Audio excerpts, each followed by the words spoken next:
Hi everyone, hello, welcome back to the live streamings. Hello, look, I just wait a few seconds so you are able to join me because it's time to start our analysis. It's time to start this long thing called analysis. As you have noticed from the title, I wanted to take time and explore once for all the Attack on Titan world. So, these analysis will be part one, based on how far can we go ahead with the last episode, and then there will be part one, part two, part three, part four. I don't know how many parts, sincerely. But I wanted to rewatch the episode and think about some past episodes to connect everything that are creating my thoughts completely after watching this amazing final episode that you all know. First of all, I wanted to thank all of you guys who supported me with the beautiful comments and who joined me till the end of this incredible adventure. And second of all, I wait just a few seconds so you are able to join me because then we start and we don't wait anymore. Let me move the camera just a little bit. Yes, here we are. And yeah, I want to search one thing first of all because it's connecting more or less with what I'm about to say as soon as we start analyzing the episode. So let me just check really quick one thing because I need it. I really need it. Uh, I don't know how much these live streaming will last, but we will stay all together. Part one, part two, part three, part four, infinite part. Let's see. Okay, where is season three, part two? Not season three, part two. Sorry, season four, part two. Is it? Oh no, this one. Okay, okay. Final season called that. Okay, I found it because I needed this episode in particular in which we see Ymir's life because it will directly connect me, yes, to what I'm supposed to say uh, by watching the first scene. So, okay, anyway, no matter if you're here or not, I will start. Maybe right now, this is not the proper time to join a live streaming, but this is the time that I have. So, okay, time to start with the final episode. Okay, in the meantime, they are repeating. Yes, in the meantime, they are repeating that initial scenes. Okay, in the mean, and yes, you are able to write in the chat box all the messages you want right now because we are not asking for spoilers, no spoilers or whatever. Now the spoilers are over. Yes, let me stop it for a second. Yes, now the spoilers are over. So you can ask me all the questions you want, and you can even put what were spoilers before because I don't need to warn you anymore. But anyway, ready? Write me in the chat box whatever you want. We are going to analyze not just my point of view, of course, but even your point of view. So if you have something to say, your personal ideas about what you have watched, let's follow step by step the episode. Otherwise, we make a great confusion. But let's say it honestly, Attack on Titan is a story based on confusion. But okay, let's go ahead. In the meantime, let's watch. Let me watch this first part that you already know. Okay, here's the volume.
Okay, this is the initial part, of course, that you have already seen many months ago.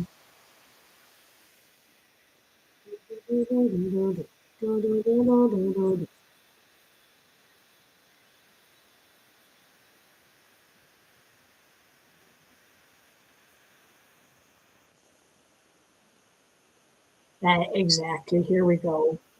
Yes.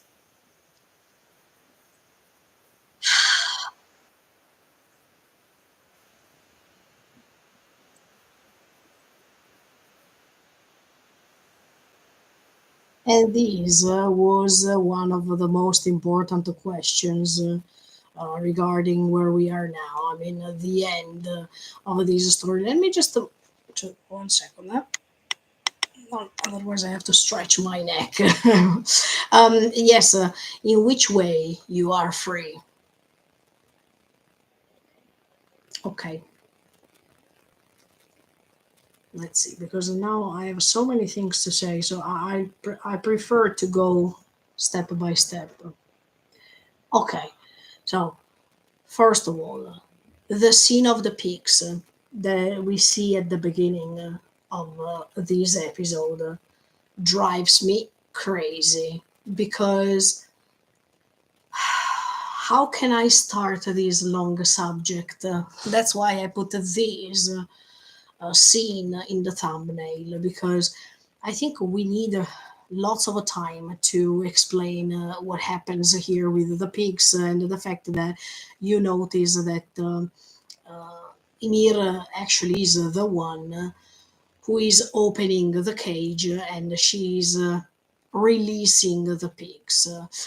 But after what we watched, I mean, after we saw the entire episode, especially the dialogue that Eren is having with Armin later, in which he is confirming the fact that he was confused, that he was tricked by these visions that he had from the Eren of the future.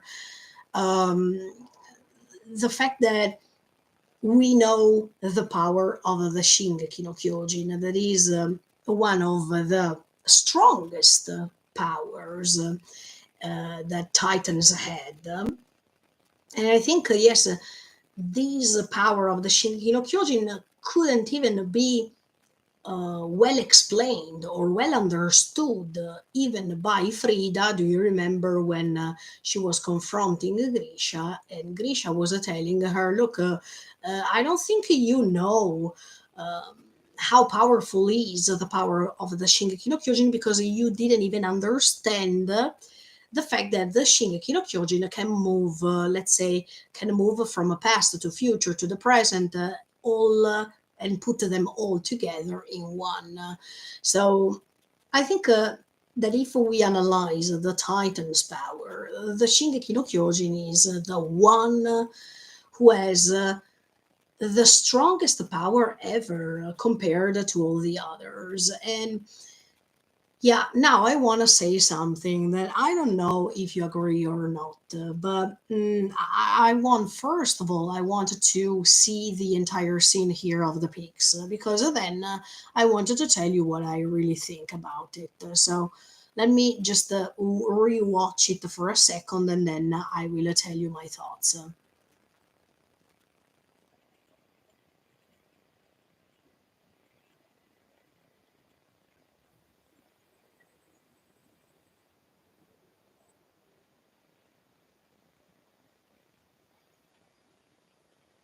Okay, so we understood in this scene that Ymir opened the cage. And definitely she was the one to release the pigs. Why, when she was accused, she didn't say anything?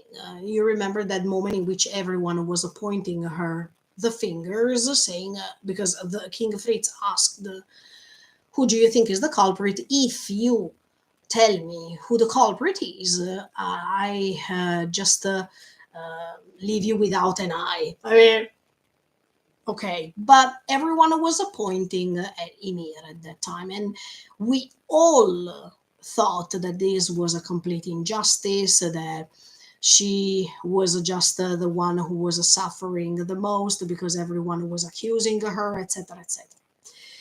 But watching this scene, you understand that she did it. Actually, she released the pigs, but we can see this scene in many different ways, and that's why I've always liked this story, because especially regarding even the real ending of this story, you don't have personally speaking, I don't believe that this story has one vision only. It depends on how you see things. And that's why I wanted to share my thoughts together with you as always.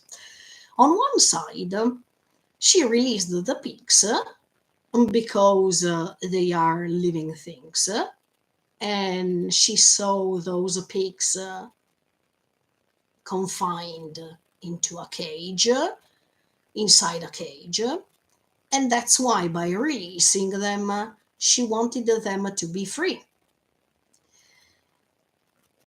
Not because they were just animals, but in general, I think that if instead of the pigs, she found some people who were caught and they were put inside of a cage, probably she would have done the same, because at that time when she was releasing the pigs,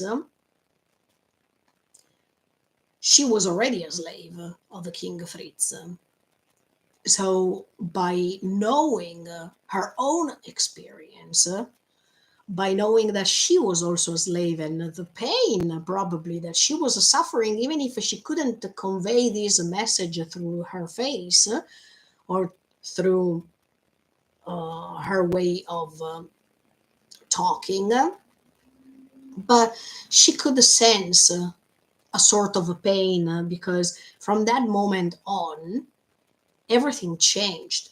I mean, her life completely changed. We remember when she was living peacefully in her village, and one day things went in the wrong way, because her village was set on a fire, and she lost everything. She lost her routine, she lost her life, and she became automatically a slave of someone else. In this case, the slave of King Fritz. So I think that the fact that she wanted to open that cage for the pigs was just a way of saying, look, I am a slave in this moment, but I can't refrain myself from helping others who feel probably in the same situation, or even if we are talking about animals and they don't understand that they are slaves of someone else, at least the way to release them probably was the most important thing, because they were free to go out and not be under something. But I had another vision of the story. I mean, this is just my opinion, but I take it as it is. Um, when you see Ymir opening the cage, my immediate thought was, okay, that was her doing something like this. But we know that everything is connected to the paths. Everything is connected by this coordinate that reaches Ymir. And I'm talking about the moment in which she transformed into Titan, and then she created all this thing for 2000 years. But anyway, if I am the Eren of the future, and I can switch between the future, past, the present, or I can see some things, or I can let probably some characters see things, as much as for what happened to Grisha, to himself, etc., etc. What if it was Eren? I don't know how to explain this, but he also said it while he was talking to Armin. I think all of these things that were happening since the beginning created the story itself. I mean, the decisions that some characters made were based on some interferences that were happening in the story itself that let those moments happen. So even in the case of Bertold and Dinah Fritz, Eren in that moment was not still a Titan. He became a Titan uh, later. So even in this case, Ymir was not having already the power of the Titans. I mean, the Shisono Kyojin, I mean, the founding Titan. But anyway, she opened that cage, and we know that while, I mean, and we know that thanks to that action, that means opening the pig's cage, later she would have been accused, later she would have reached that tree, later she would have granted that power. So everything that has as an action also has a consequence, right? So what I'm saying is, what if even this opening the cage was projected already, and it had to happen, because if that moment didn't happen, then all the story was impossible. You understand what I mean? Um, that's why I thought for a second that as much as we see that the scene with the Bertold and Nina and everything was, let's say, explained, maybe or maybe not. But even in that case, I was thinking Ymir was guided by the memories of someone else, and that's why she opened the cage for the pigs. Or did she do it because there was a correspondence of messages through the paths? Or maybe, yes, and that's why maybe the Eren of the future could control her actions because of the power of the Shingeki no Kyojin. Or was that just her herself deciding to do this because she wanted everyone being free anyway, even if she was not in that moment? I wanted to go and watch for a second episode 80 of Shingeki no Kyojin, of course, because in that episode we see the perfect analysis of what happened to her. And we missed this specific moment. That means who left the pigs out. We understand that that was Ymir herself. But I want to go back to explore these few fragments of that episode because I think that it's quite essential to understand many other things. So let me go and watch it for a second.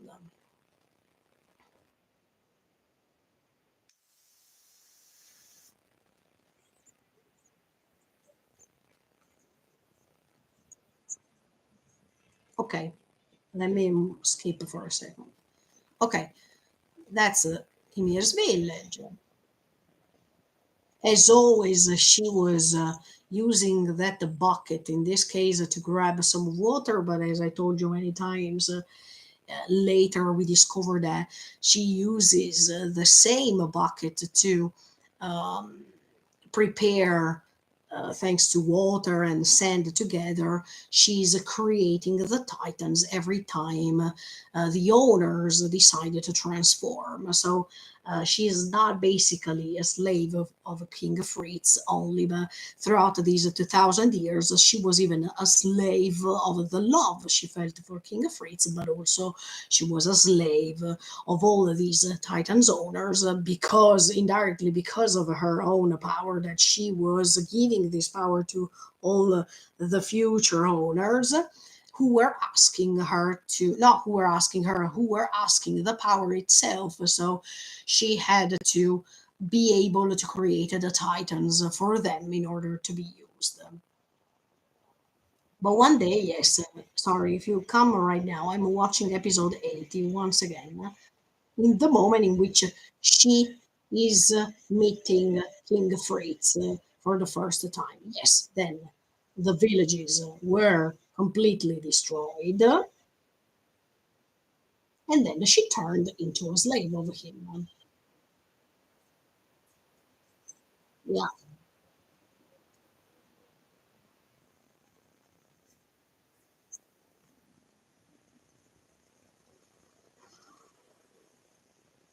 and the ashes, let's say, of that moment when the village was completely burnt, set on fire, those ashes were turning into petals.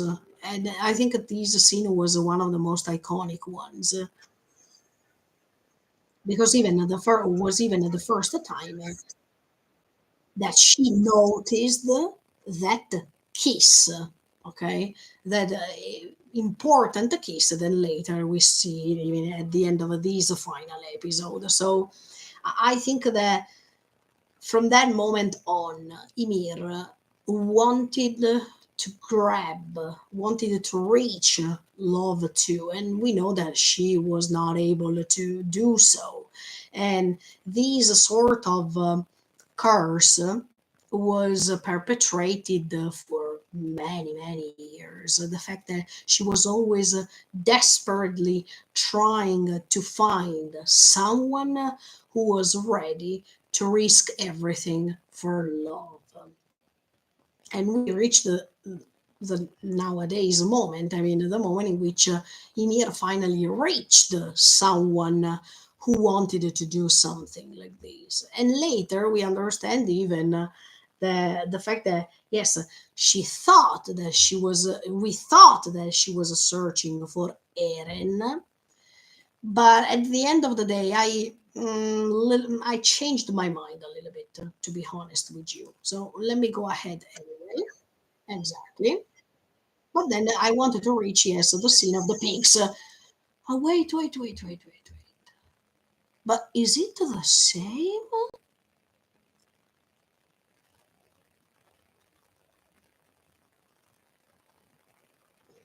No, wait. I want to watch it once again.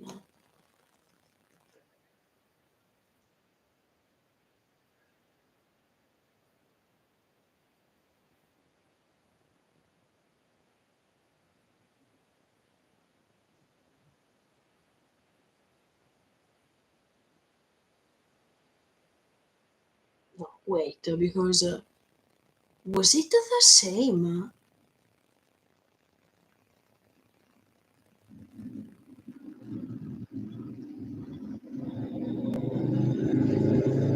Sorry, there was a bike. Oh, but show me the. Ah, okay, yes. It's the same. Okay. Yes, we are talking, of course, about Ymir being already a slave of King Fritz, who decided to open the cage for the pigs. Okay, yes. Now I wanted to verify one simple thing, sincerely. Okay. Let me just check these other scene really quick. A pig, but there were multiple ones, not just one. Maybe yes, it was one because that pig woke up in that moment. So we are referring to the pig that in this episode we see that he is opening his eyes a little bit. Let me just yeah, because there were others, but this pig only decided to had decided to move forward and made the choice to run away from there. I mean, to run away from a sort of slavery. So that's why probably she was waiting for a person like Eren. I'm not saying that Eren is a pig, but try to understand the context of the things that I'm saying. That pig woke up and it saw that the cage was open. So it decided to move forward and go ahead and go out from the cage. But Eren did almost the same thing. I mean, I think that that even Eren decided to go out from the walls, and he was caged inside those walls to see, to move forward and to go out from that sort of confinement. So I think that Ymir was waiting for the same prototype of being, because if she would have found someone who wanted to go against all of the rules, let's say, and didn't want to follow anybody else rather than its his own instinct, then this thing would have worked. And okay, let me go ahead for a second. Always watching episode 80 because I needed to see clear details now. Exactly.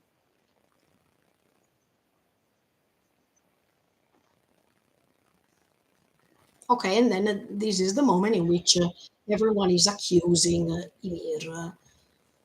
And at that time, do you remember we were saying, oh, they are accusing this little girl because they don't want to take the guilt for themselves and being accused because they were also afraid of the reaction of the king. But now we noticed that they were saying the truth at that time. She opened that cage. But once again, I wanted to underline this.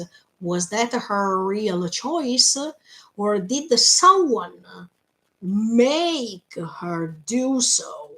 Because in this story, you understand that people are convincing other people based on visions that they had, or people are convincing other people based on the words they say. People are convincing other people based on their own instinct of the moment. So, did she do this because she wanted to do this? Or because she was suggested by some visions from the future.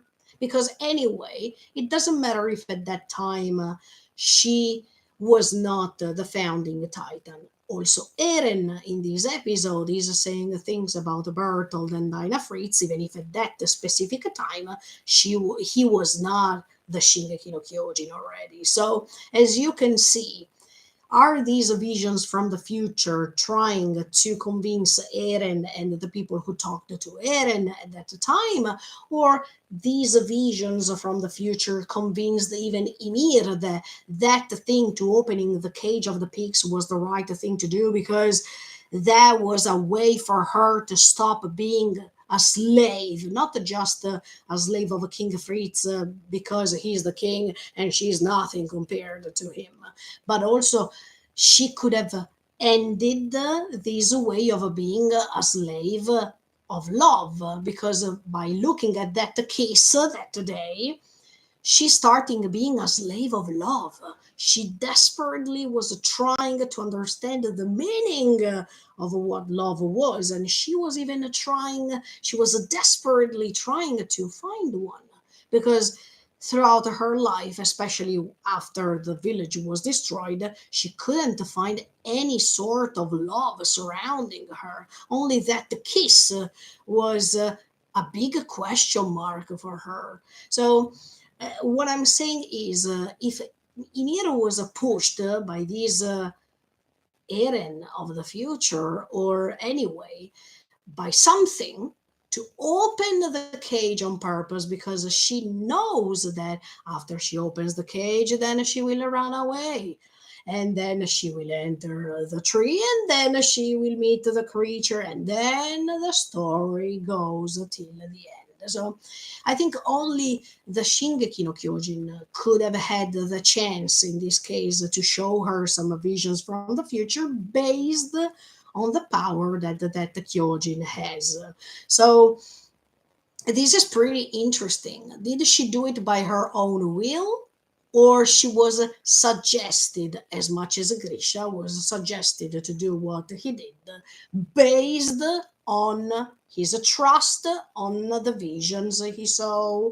So now I wanted to have multiple visions of this story because if it's her own instinct, it means that she wanted to let everyone free.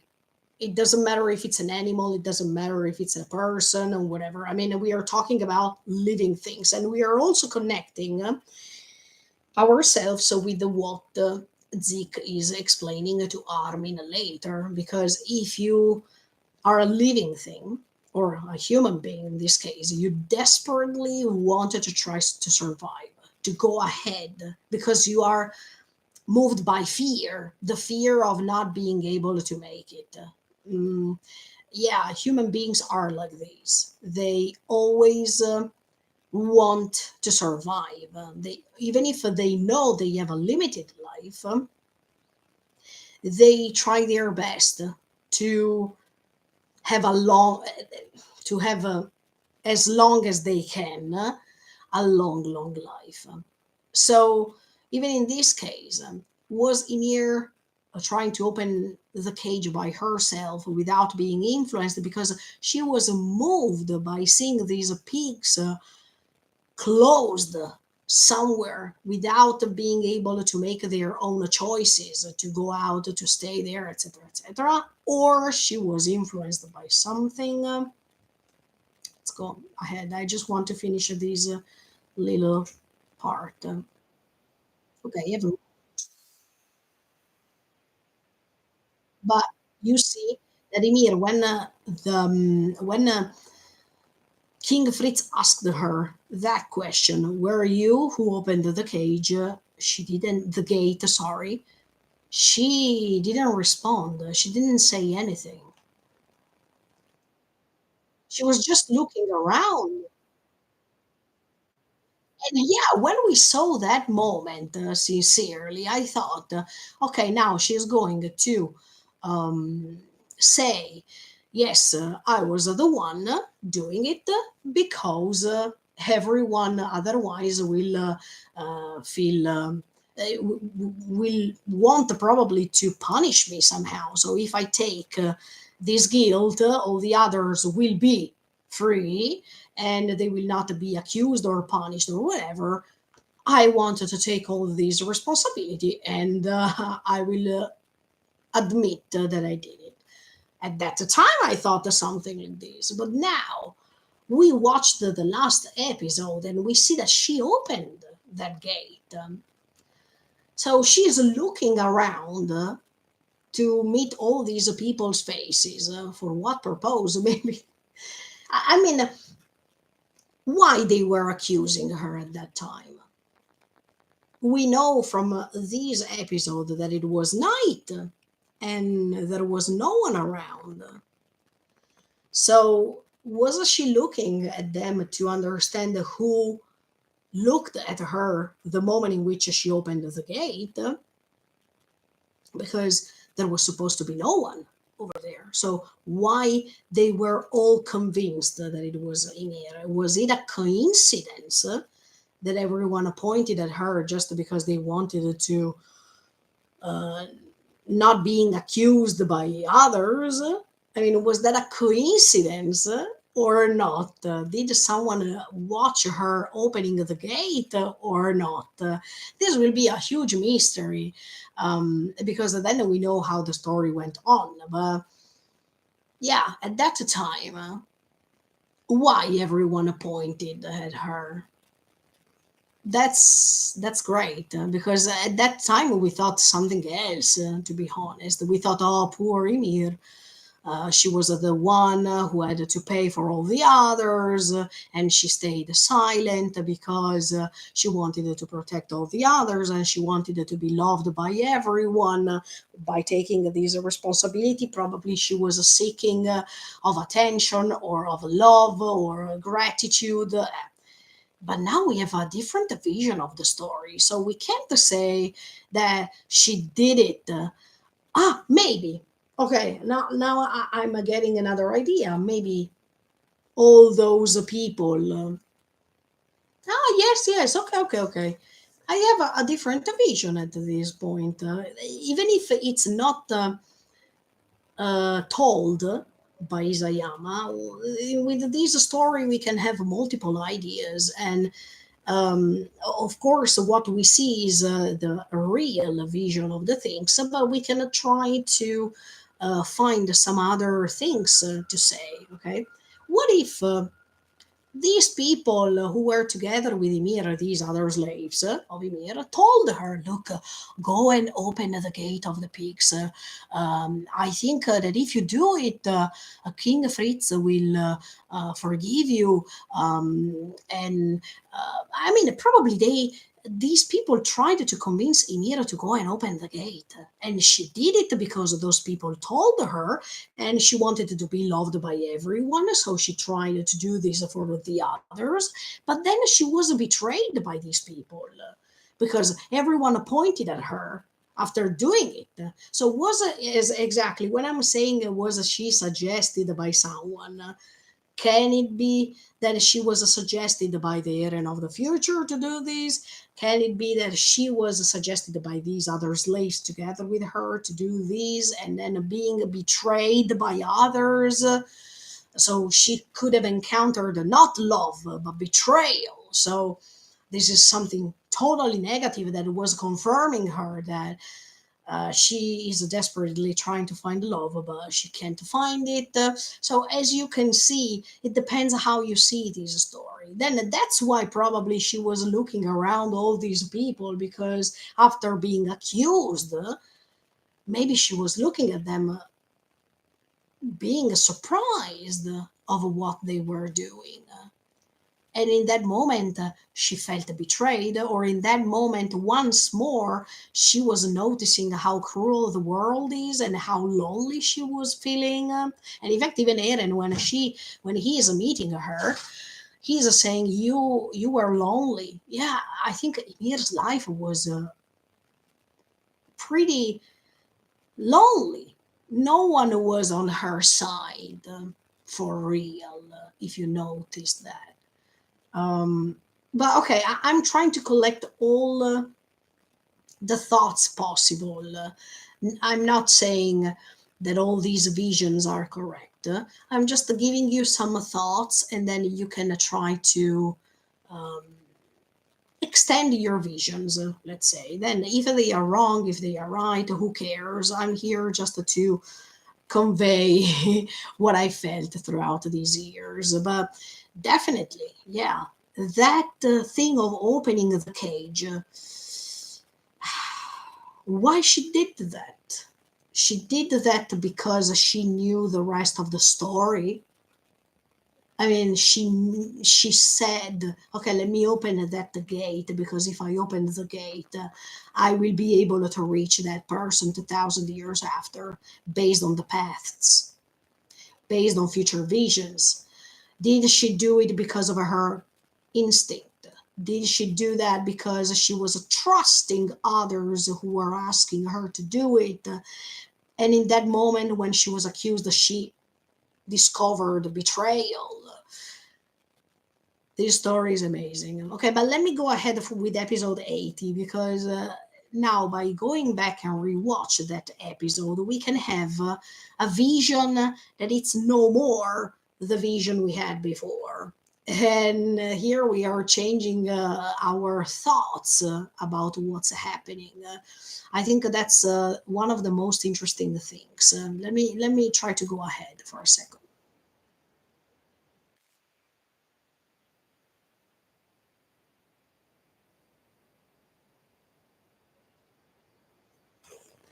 And then, yes, she is bending on her knees, like as if she wants to say, yes, I am the one who did it. But before admitting this, she's looking around. So at that time, when we didn't watch episode 80, we thought, oh, look, she's looking around. She's taking this responsibility. She wants to be loved by everyone. So she's taking these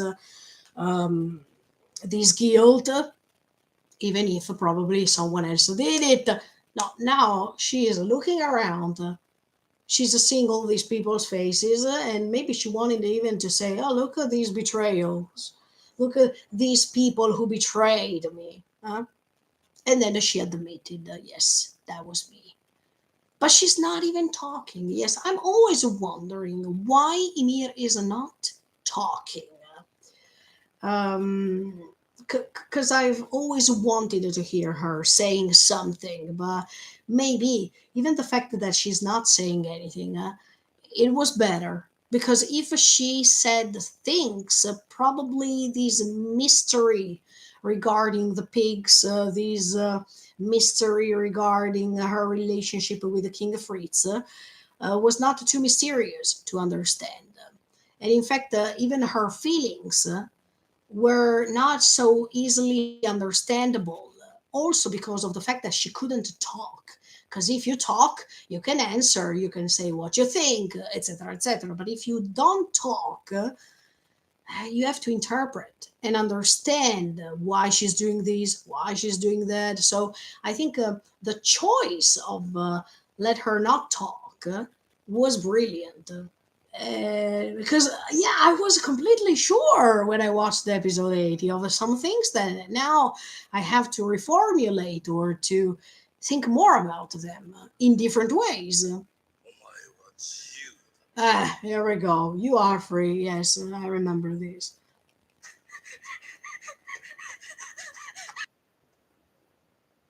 But even in this case, see, you are free.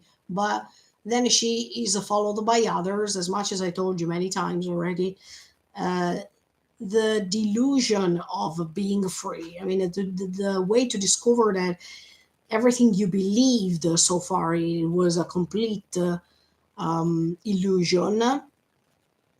That's awesome. Even in this case, yes, I could have said the same thing for Eren, sincerely. He was desperately trying to find the freedom, but did he find the freedom? Eh, hmm, okay, by the way.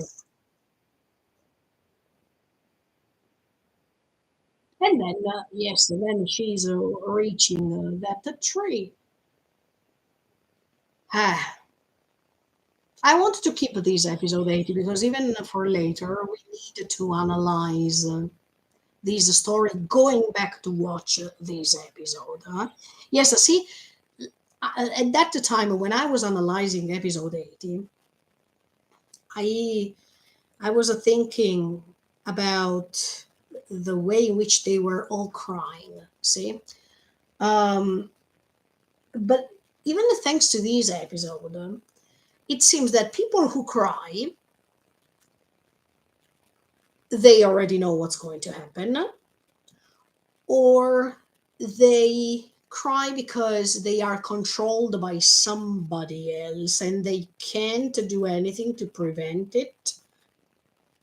I'm talking about Bertold, and later I'm going to tell you my thoughts about these two. But yeah, I was thinking when Mikasa is crying, even in this episode, when Eren was crying from episode one, when Bertold is crying, when Ymir is crying, it seems as if they are all under the control of somebody else, and they can't say no. It's like as if they all saw things, but they couldn't do anything to change these things. And that's why the result is these tear coming down from their face, because even if they try to do something to escape from their destiny that is already written somehow, they can't. And now I understand even Bertolt's crying. I mean, Bertolt's tears, but I can understand probably even these tear of Ymir seeing these flower in front of herself, trying to escape, and she couldn't escape. But that tear now gives me a little bit a different vision of things. That doesn't mean that what I told you I mean, 1 year ago is wrong. That was my vision anyway. But now I'm trying to see things differently. See, because now that we have all of the cards on the table, let's say, um, I can try to see things in a different way, even if I don't regret what I told you months ago. But I'm just trying to um, have a different vision right now. And even these tears, yeah, now I have a completely different idea. I mean, now I think that these tears can mean something else. They can they can mean, look, actually I wanted to do something else, but I can't. Even if I try to change something, I can't change it. And look, I am not able to uh, do anything. So even Ymir, who's crying in front of that flower, does that mean, look, I saw some things from the future, but it seems that even if I try to do something else, things are not changing.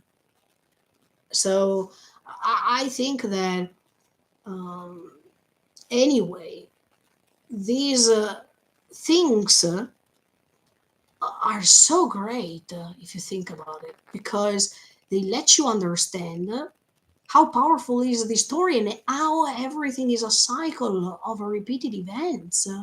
It doesn't matter who the character is, but everything keeps being repeated over and over and over again.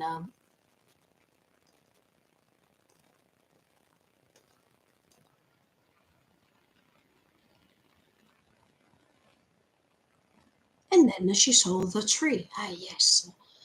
But but later, when we reach the end of this episode, because we will not reach it today, I tell you already honestly, there are too many things to say. But when we will reach the post-credit scene, we have to talk about that for a long, long time. I was waiting for the finale, but and then yes, of course, she will reach underwater where she will meet that parasite, that bacterium, that creature. We didn't have a name for these, but yes, she is reaching the moment in which she will become the Shisono Kyojin, I mean, the founding titan. Okay, I will stop all these for a second because now I saw everything that I needed. But yes, going back to the final episode, then even that night, after she's opening the cage of the pigs, she is looking down. I mean, she is not looking in front of, I mean, in front of herself, and she is going like, okay, I opened the cage of the pigs. I did the right thing. I have my bucket over here. Ta, ta, ta, ta, ta. And I'm going, no, her face is looking down. And that's why I'm saying, was she convinced to do that by someone? Was she convinced to do that because of the visions from the future that she saw? Because if I see some things, and I don't see everything clearly, but I just see some fragments. And these fragments are showing me that one day I will be free. and one day I will have 3 kids, but one day I will be able to be free and meet my kids again.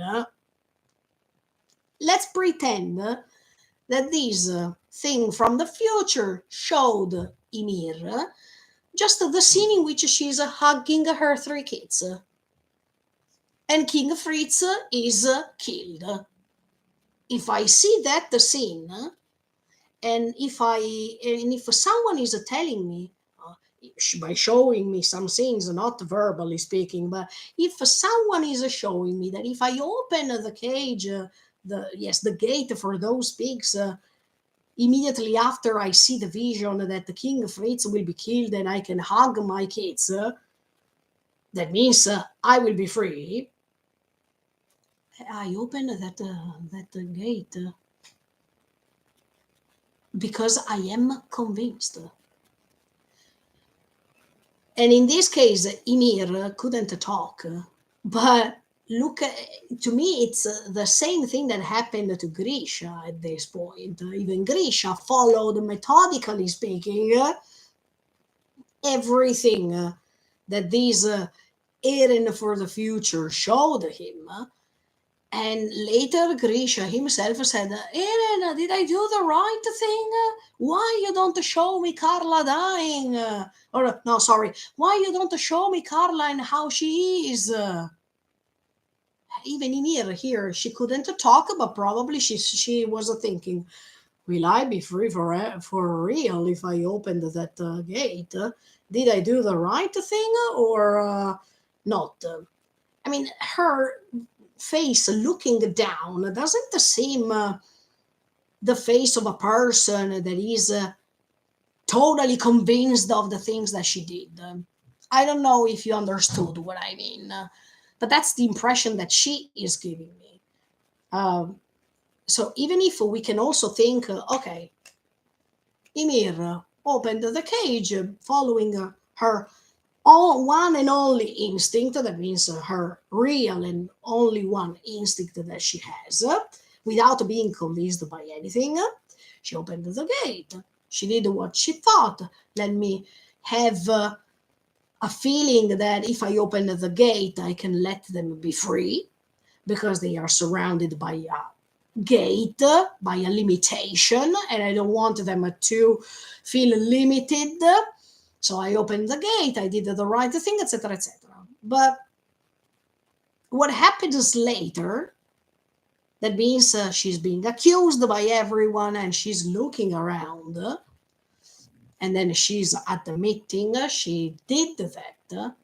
Maybe in that moment, Ymir thought, but this is not what I visioned. This is not what I probably saw from these scenes from the future. I didn't see that I was accused and that probably I would have been killed by the king.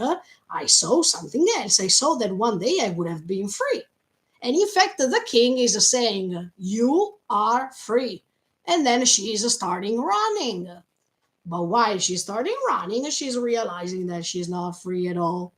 So that's why I'm saying Grisha had the ability to speak, to say, Eren, did I do the right thing? Etc., etc. Ymir, it seems that she can't talk, or that on purpose she's not talking, based on the author's choice. But even in that case, after she was accused, maybe she was wondering, maybe this is not the right thing that I did. So I don't know. I still don't understand if Ymir opened that gate because of her free will, or because she was not free at all, even at that time, but she was convinced based on the paths to see things that later maybe she felt disappointed as a result of what she hoped, but she couldn't reach.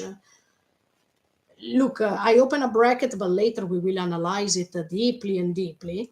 But even Eren was tricked by his visions. And sincerely, I expected this. To be honest, I was telling you what I'm saying now, even a year, 1 year ago. So I was happy to see that he was also tricked by those visions. But later we will talk more and more about Eren and everything. But yeah, yes, I have this feeling now. But okay, let me go ahead. Or maybe, yes, I have another vision based on the paths. Yes, Ymir herself said, okay, let me open the gate because I know that 2,000 years after, someone will come and make these all come true. And in fact, when Eren hugged her, she released that power because probably she understood that that was the person she was waiting for to release the power. And in fact, yes, I open another bracket, but then we are going to analyze it later. Better, definitely. But even Zik said, I couldn't understand Ymir's will only Eren. It seems that when Eren reached her, she felt that he was the one. Okay, so we could talk about this story for hours and hours, and that's what I will do sincerely. But okay, let's go ahead now with the final episode.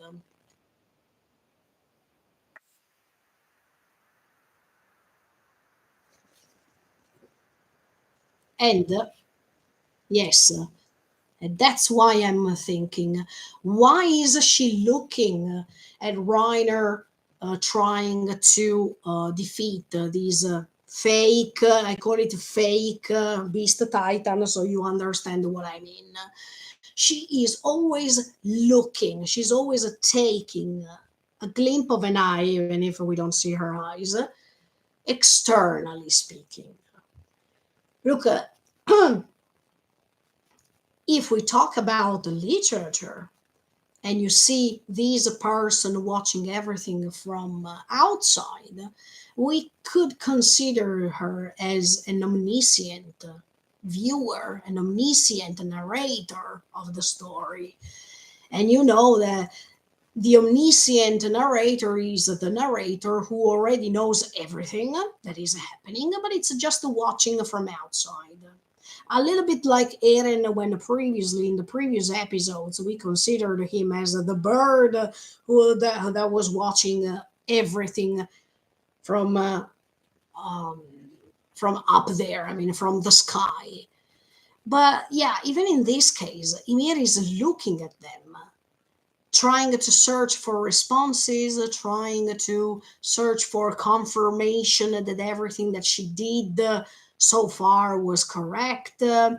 Um, yeah, I have been confused, sincerely, lately, because I don't know if she is guided or if she wanted or if she guided both Eren and all these characters as it was to let the story go ahead as it was. Or another opinion that I can give you, that not even Eren from the future, not even Ymir could create these sort of story, but it's just the destiny of the characters based on their own choices that they make. But I have to be honest with you, in this story, you, as I told you already, you don't see, except for some characters that you see. Sorry if you hear this voice in the background, but they are trying to make some commercials, verbally speaking. But okay, I was saying, I think that in this story, the characters were most of the times convinced by something else or by somebody else. There are lots of examples that I can give you, but yes, even in these episodes, we see that Zeke is talking to Armin. Armin is awakening Zeke regarding a certain subject that we will talk about it later or in or another day. We can even think about Bertold and all the previous Titans owners. We can think about Eren himself. We can think about Armin himself. I mean, these characters were moved by other people's words or by being convinced by others. So I don't really think that even Ymir opening the gate was her own idea. It's hard to believe it based on the rest of the story. Mm. Was Ymir trying to find Eren, or was Eren trying to reach Ymir? See, even in that case, there is not an effective answer to all these questions. We need to keep thinking and maybe to rewatch the entire story to be able to try to find a key for all the answers. But right now, we are guessing still, we are trying to say what we think. So let's move on. But the way in which Ymir is looking from outside and see what's going on without doing anything, of course, because she is dead. But in this scene of the final episode, she seems to be alive. I mean, she is over there watching, and even if she's physically dead, mentally speaking, it's like as if she's still there and she wants to see what's going on, as if she's a spectator. I mean, she's like us watching the story and see how it goes.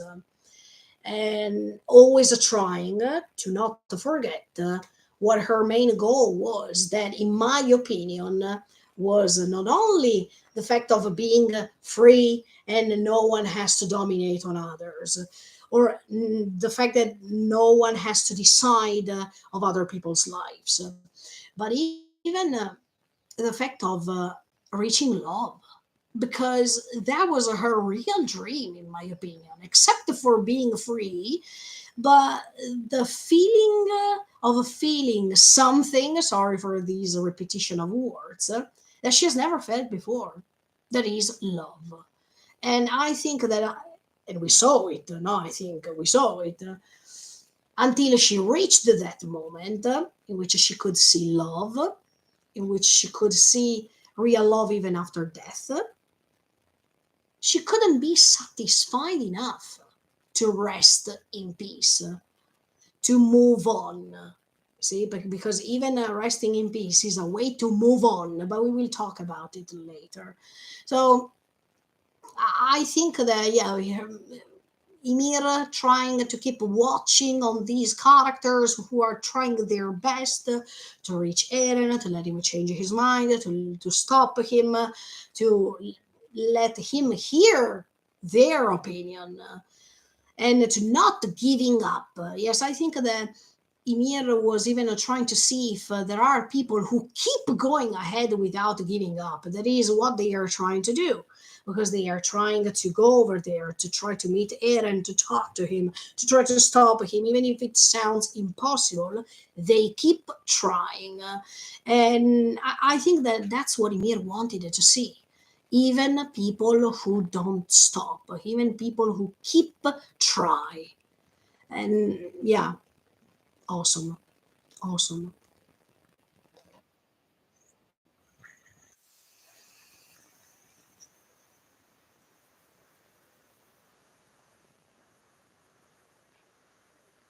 But you see, even here they are saying Zeke is trying to hide. Sorry, let me go back for a second. Yes, Armin is saying Zeke is using the same method as the Warhammer Titan to hide himself. Yes, actually, he was hiding, but as we can see later, he was not hiding in the paths. Because he didn't want to come out. Later, even Zeke is saying, I don't know how to go out from here. So actually, it's not the intention of Zeke to hide, but it was Ymir who kept Zeke over there because probably she was waiting the moment in which Armin could have confronted him.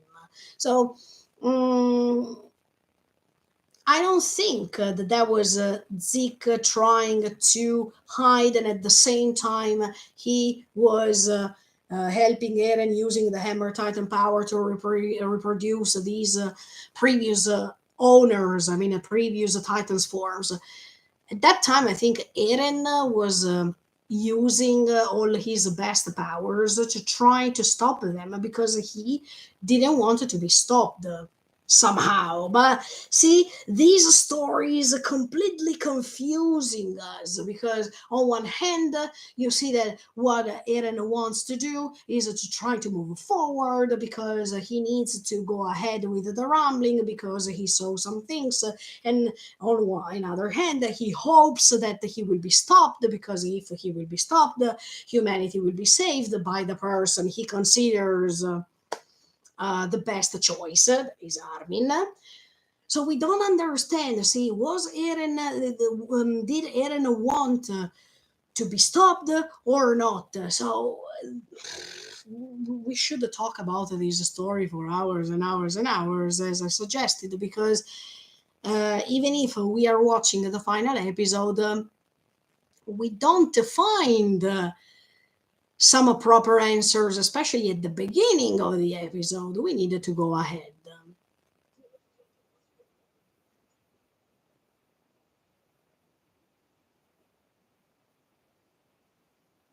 Of course, now we can.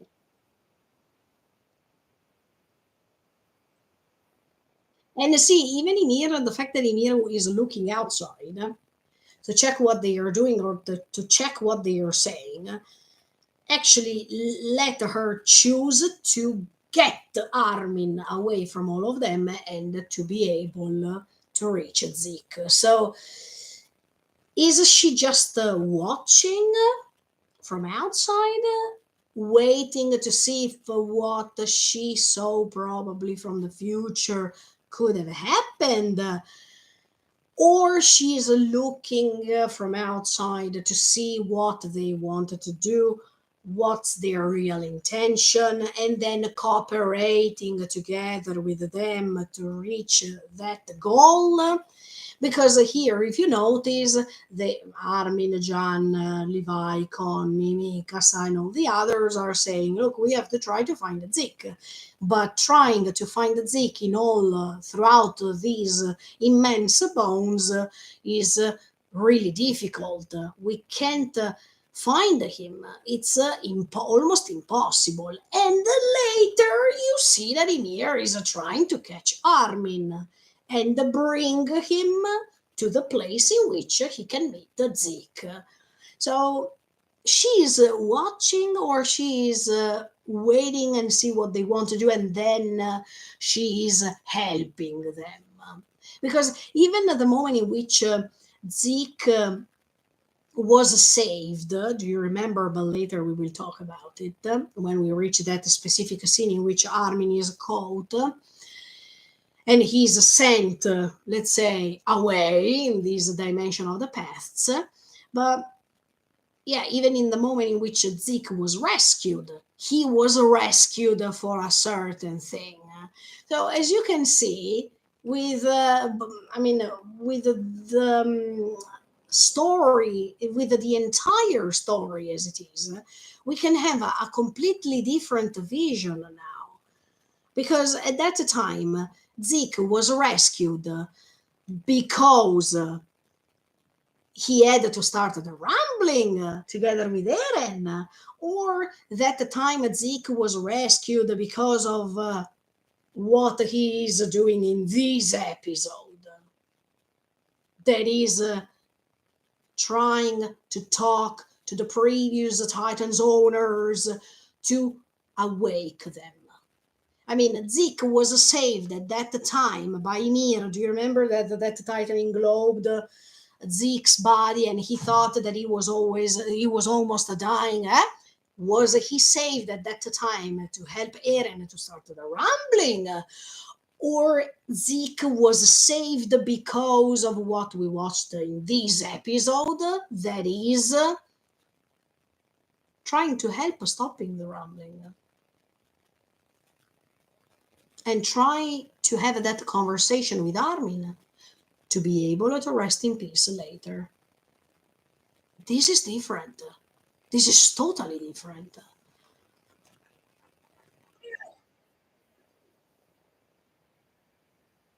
Yeah. Okay. Sorry that I'm rewatching.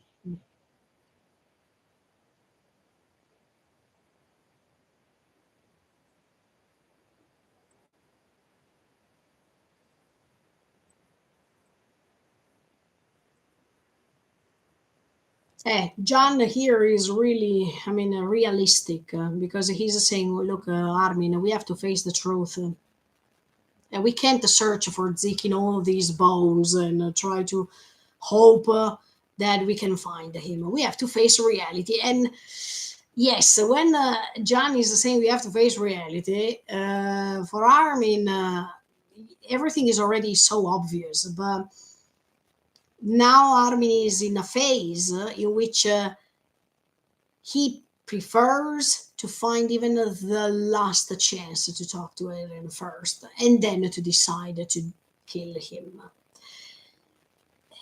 John and Armin have two different visions of the things, of course, based even on the attachment that they both have to Eren. Armin's relationship with Eren is completely different. And Armin has also even a sense of a responsibility because if it regards of what he is thinking only, then he can choose to move forward to this direction. But Armin is also thinking of Mikasa. And when he's thinking about her, of course, he promised her that they would have kept talking to Eren, or at least to try their best until the end, as for talking, before reaching that the final and only solution. So even now, when Armin is stopping John and saying, "Vakateru, I mean, I know what I have to do, but I don't want to do it now because I promised the Mikasa that we would have talked to him, and I promised myself that I would have not given up until I would have talked to him for the last time. So, yes, don't treat me as if I am stupid and I don't know what I have to do. I know what I have to do, but I don't think that this is the right moment, or at least I don't want to convince myself that this is the right moment to do this. I keep thinking that there should be another time in which I talk to Eren for the last time, or at least that I'll be able to change things, because Armin is that type of character that until things are not over, or until things reach the final, the one and last limit, he keeps going ahead. I mean, he doesn't want to erase all the hopes, especially if he has other kinds of responsibilities. So I understand John in this moment of the episode when he is saying, Armin, wake up! Look, we can't find Zeke. We have to act now or never. But I understand even Armin because Armin has this feeling somehow that he will be able to change other things before reaching the end of Eren's life. And actually, he did it. Not because he talked to Eren based on these erased memories, but he had to change Zeke's mind and even some of the previous owners of the Titans' minds. So if in that specific moment when John is requesting him to do that, if he did what John wanted, things would have gone differently. And as you all know, as Eren said other times, this story is already written. So we can't change it. The fact that we have to accept what we see is one thing. And the fact that we can't try to modify the result is different. So if Armin acted in that moment, things would have gone differently, and it's not how the story has to go on. And but I understand. I don't know if in that moment Armin felt, look, I need to do something else before reaching the Eren's death. Always based on the paths, because we need to remember that they are all connected. I mean, especially the Titan owners, they have the memories of the previous owner, but even the memories that can be confused or they can be tricked, in this case, by the paths itself. So we don't have to forget these. I think that rather than seeing Armin completely desperate, confused, he doesn't know what to do, he doesn't know when it's the proper time to do this. Um, and we see even how fragile Armin is, especially in this last part. I really like the fact that we could see his fragility and the way in which he could have touched the bottom, let's say, in order to fly higher later. Like, yes, the myth of the phoenix and all these kind of things, when you seem to reach completely. Uh, I mean, when you think that you have reached the bottom, and you seem so desperate that you can even trying to find a new idea or something else to do, then it's the moment when something is happening to let you stand once again stronger than before and completely sure about what you are going to do. Yeah.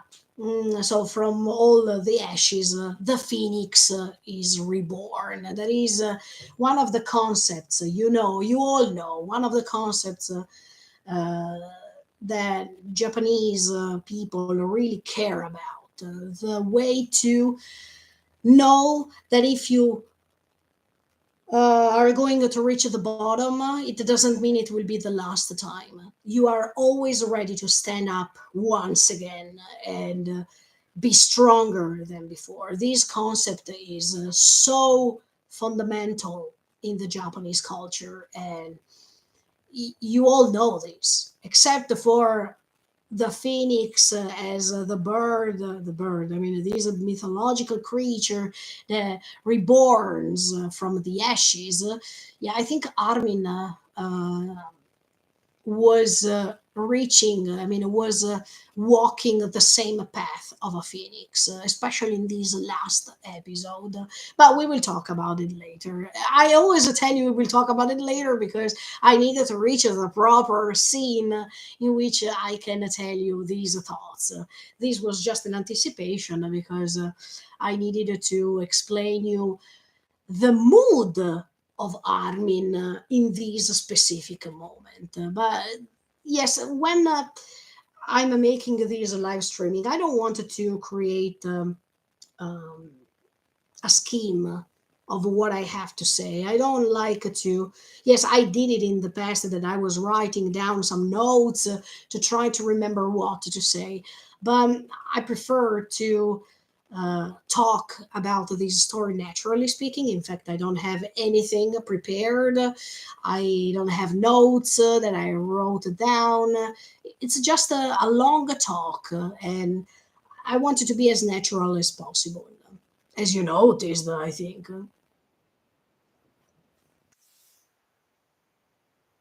Ah, let me say, this Wakatero is the second time that you see Armin.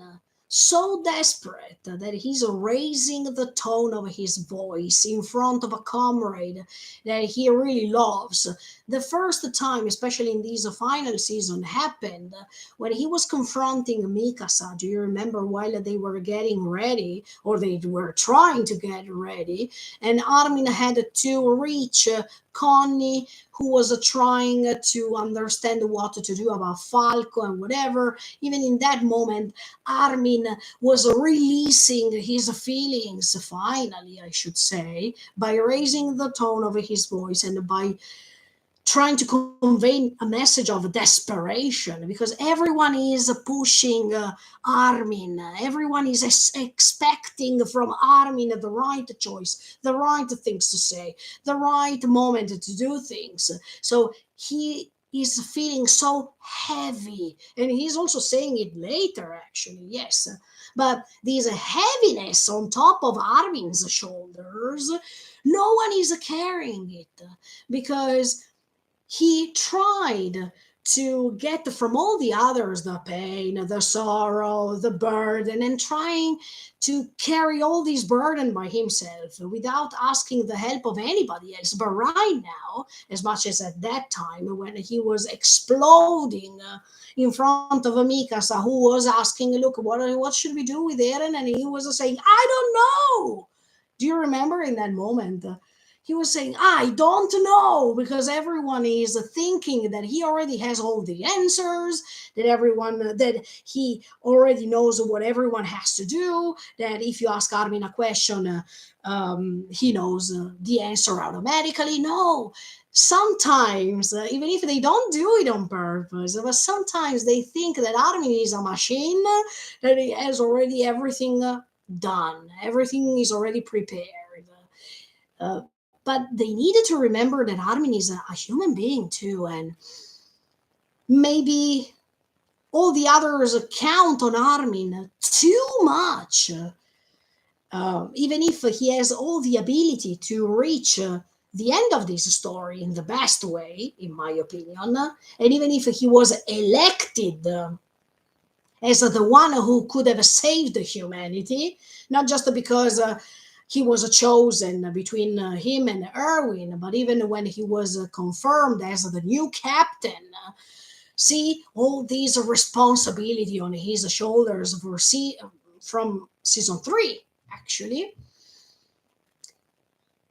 make him confront himself between what he was before and what he is now. And this confront was really beautiful. Later we are going to watch it, but what I'm trying to say is that everyone is expecting a lot from Armin, especially before Eren's death. But I think that in that moment, everyone was counting on Armin, but they were even forgetting that he's not just a captain, that he is not just the one who was chosen to save humanity, but he is also a human being with his feelings, with his time to do things. And if you rush him, if you ask him to rush things, things are going wrong. But if you wait his time to do things, then he is doing things, amazingly speaking, in such a way that no one else could have done. And I'm really happy that Armin in this episode is shining, because that's what everyone wanted so far, especially Eren wanted this. But we will talk about this later. I'm just a stream of thoughts right now. But yes, I understand now when Armin is saying, "I know what I have to do to John." He was exploding because he couldn't handle all the situation that is happening. And I'm pretty sure that John didn't want to push him, but he was just afraid of losing all of them. So we have two different visions here. The one who fears to die, or to see other comrades or friends dying, and on the other side you see the one who has this heavy burden to carry, and he also has to say goodbye to his best friend. to his soulmate. Look, I should say that for Armin, Eren is not just a best friend, but I think it's a soulmate. And you will understand why I say this later. Let me go on.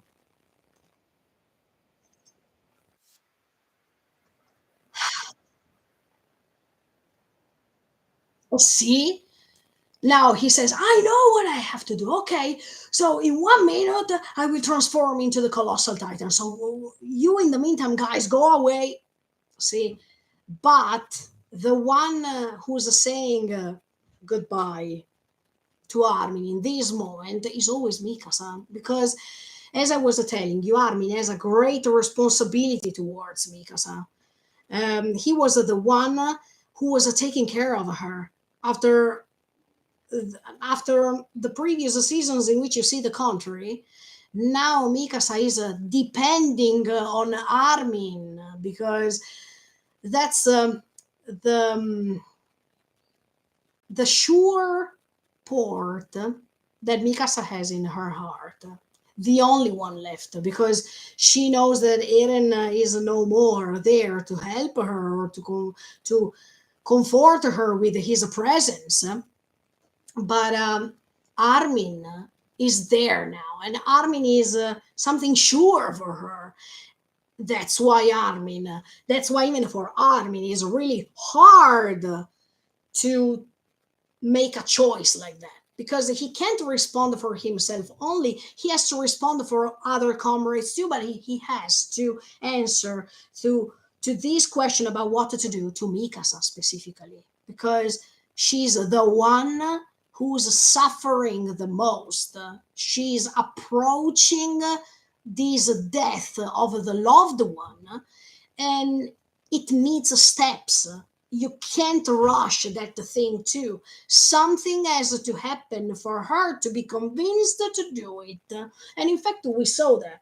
She didn't say, okay, now I'm going to do it. I mean, now in these first minutes, she was not convinced. She needed something else. So, as you can see, every character needs his or her time to do things. If you rush them, the story will go in a different way. But even for Mikasa, Mikasa couldn't kill Eren now, immediately. She needed some other pieces of a puzzle to let her reach that decision she made. And I think for Armin it was the same. If he transformed into the colossal titan in that moment in which Jan told him, Armin, we have to do it now, etc., etc., things would have gone differently, but it was better that Armin stepped away for a second from transforming, and it was even thanks to Ymir, who took Armin away, who let the story proceed in a certain way. I think that some characters need time to process what they have felt so far, and some other characters are rushing, but not because they want to rush because they are evil characters, but because they have a different path of the story. So the story itself is different for all the characters. They have a different way of seeing this story, and it's right that it is as it is, because once again we understand how different these characters are, how different is their path with this story. And I really liked this. The more you see how different they are, the better it is. Because it's under this story is underlying that everyone is different, that everyone has his or her own choice to make, that no one can think the same. And this is the most beautiful thing. We don't have to forget how unique we are because we are all different. So we can give to a story a different perspective, a different idea, a different way of acting, etc., etc. We can't expect that others are going to follow what we say because it's our own choice. Yes, sometimes it could work, but some other times people need their time to figure things out. And if you rush them, things will go in the wrong way. Grazie world anime, thank you. Ciao, io sto ancora un vuoto enorme. Ti capisco perché Shingeki no Kyojin è una storia che crea questo, cioè crea un grande vuoto quando finisce e ho capito perfettamente come vi siete sentiti quando avete letto l'ultimo capitolo, perché alla fine della fiera voi stavate aspettando da 2 anni che anche noi anime only reagissimo in qualche modo, che comunque vedessimo anche noi la fine di questa storia incredibile. Quindi capisco perfettamente il vuoto che provi e ne parleremo proprio alla fine dell'analisi, che non so quando arriverà, perché guardate, per pochi minuti ho parlato già 1 ora e 30, pensa a te. Però sicuramente parleremo anche di quello che lascia Attack on Titan come storia. Yes, later when we will be able to end these long analyses that I'm making, personal analysis, I wanted to underline these personal analysis. That means that you can have different opinions, that you can have different ideas. It's all correct.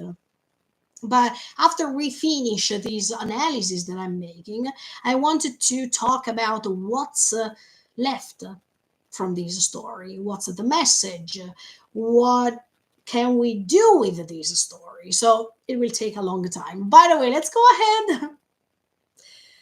And in fact, see, as I was saying, after Armin is saying, "Okay, I know what I have to do. In 1 minute, I will explode here. You will go away in the meantime with the cart Titan. I mean, with Beak."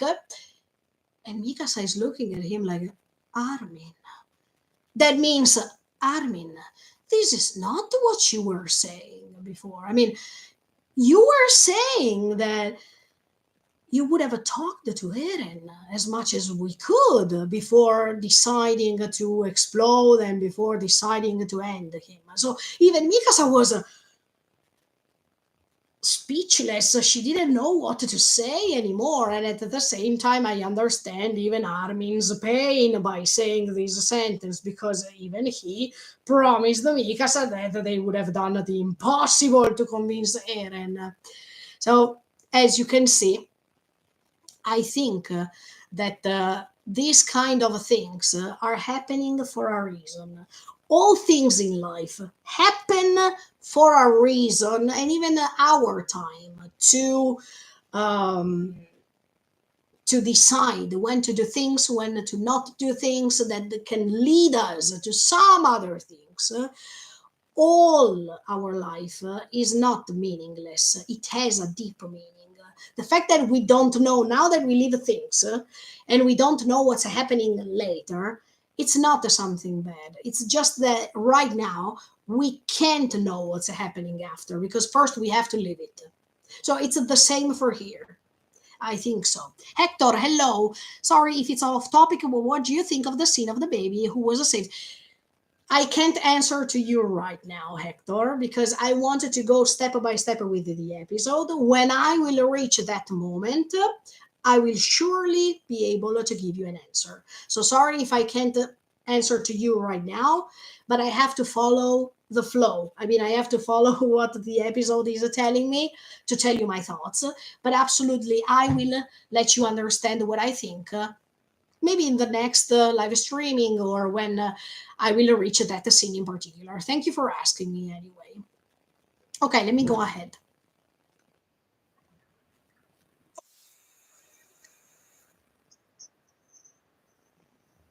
See, even here, when Armin is saying, Eren will know that I probably will explode and I will transform as a colossal titan, and he knows that this attack will not kill him. Okay, this could be true, for sure.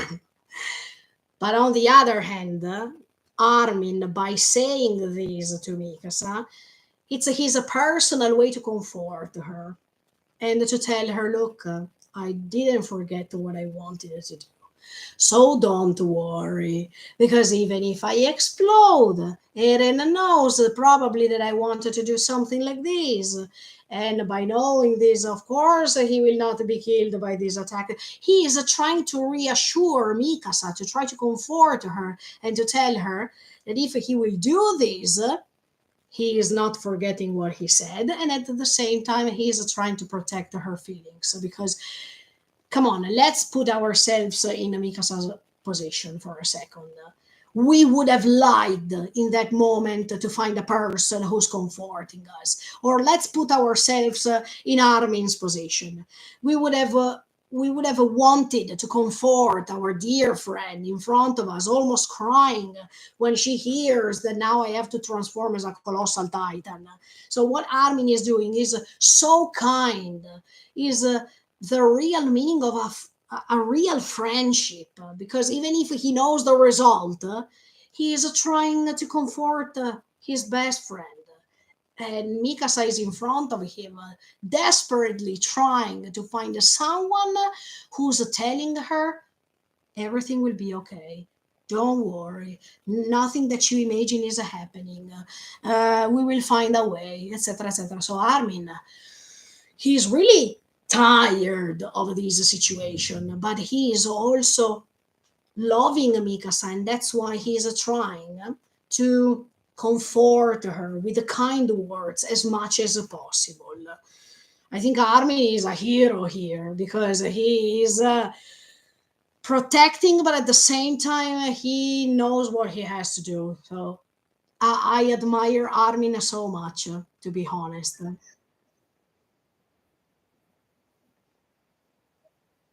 See, he is also giving her another reason why he is doing what he is supposed to do. And he is saying, look, Mikasa, don't worry. Eren knows that I will transform. He's imagining it. So just don't worry. Everything will be okay. But at the same time, now, Mikasa, I have to transform into the colossal titan because otherwise we don't know where Zeke is. So see, he is trying with gentle words to find another way, to put it in another way, so Mikasa can say, oh, okay, okay, if you do it because of Zeke, okay, okay. If you tell me that Eren can probably imagine that you will transform, okay, if Armin says this, okay, I feel fine, okay, I feel relieved a little bit, okay. If maybe someone else told me that, it would have not been the same because I trust Armin more than ever, and I know that even Armin wants to talk to Eren or wants to try to convince Eren till the end. So if Armin tells me this, okay, I can trust him. Now I'm talking as if I am a Mikasa, okay? But yes, I think Armin did it mostly to protect her and to protect her thoughts that she was having in that moment. He was really kind.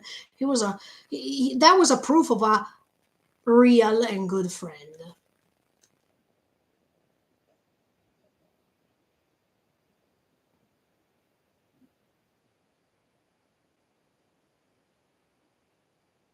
See, while everyone is going, and everyone is saying, Armin, okay, we are going. If you need something, or if you see that everything is collapsing, don't care about us. Transform, okay? But the only one who is still there waiting for an eye glimpse that can say something is Mikasa. And it's so great. I mean, I love these moments that I don't think that, sorry that I say this, but I don't think that other cultures or other countries, let's say, like in this case, Japan, can reproduce these moments in which even with a glimpse of an eye you can say something, even with a small word you can say a full sentence that is hidden in that word. I think yes, Japanese people have this greatness to transform words into glimpses, or to transform sentences in one word only, to hide some messages, even by saying one word in a certain tone of a voice, with a sort of glint of an eye. I mean, this is the beauty of these episodes, these anime things. And I can't imagine other people doing it in the same way. That's why sometimes, yes, this is just off topic now that I make. This is why I can't imagine a live action of Shingeki no Kyojin.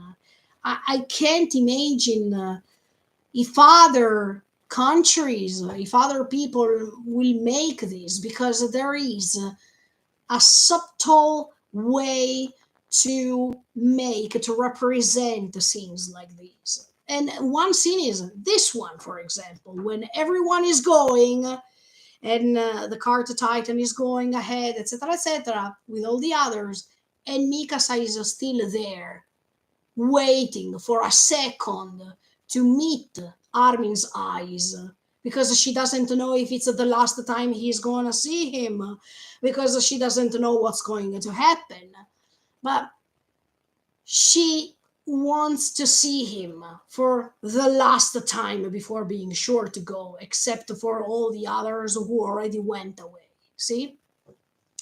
So I think that, yeah, that moment was precious. And let me tell you, if I make a parallelism with the season one, do you remember how Armin changed so much? I mean, try to go back to season one when Mikasa reached him to help him to survive. When Eren was englobed by that Titan, and later we will discover that Eren can transform into Titan, etc., etc. But in season one, when Armin was paralyzed, he couldn't even talk, and Mikasa was there. Now the roles are inverted. Yes, in this final episode, you find so many conjunctions to season one, as if we needed to close the circle. And this is so beautiful. There are multiple ones. Yes, one of those moments is this, in my opinion. Armin and Mikasa confronting their eyes before she is going ahead with the car to Titan and all the others. Yes, it reminds me when in season one she was the strongest. But now we see that things changed. That Armin now is the one who is protecting the others. While in season one, it was completely the opposite. Mikasa was the strongest one. Mikasa was the one that everyone relied on.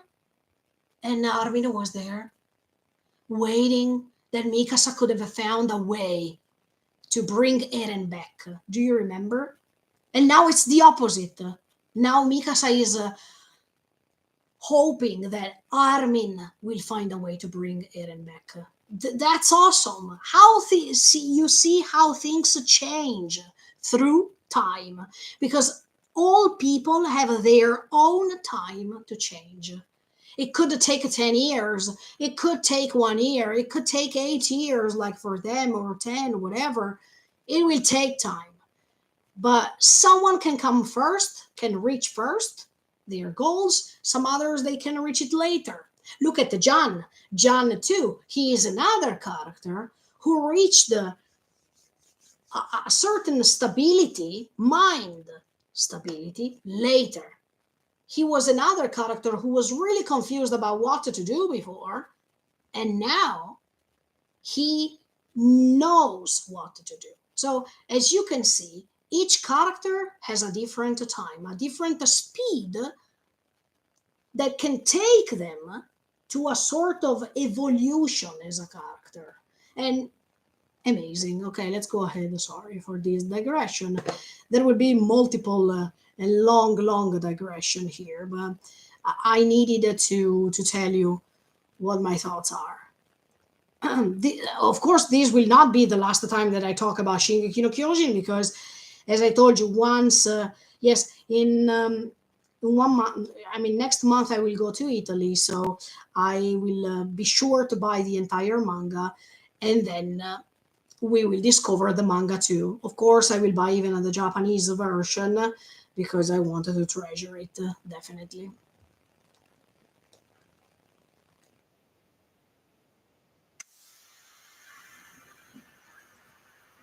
Oh, and finally we reached the sentence that makes you understand who, indirectly speaking, convinced Eren to be how he is.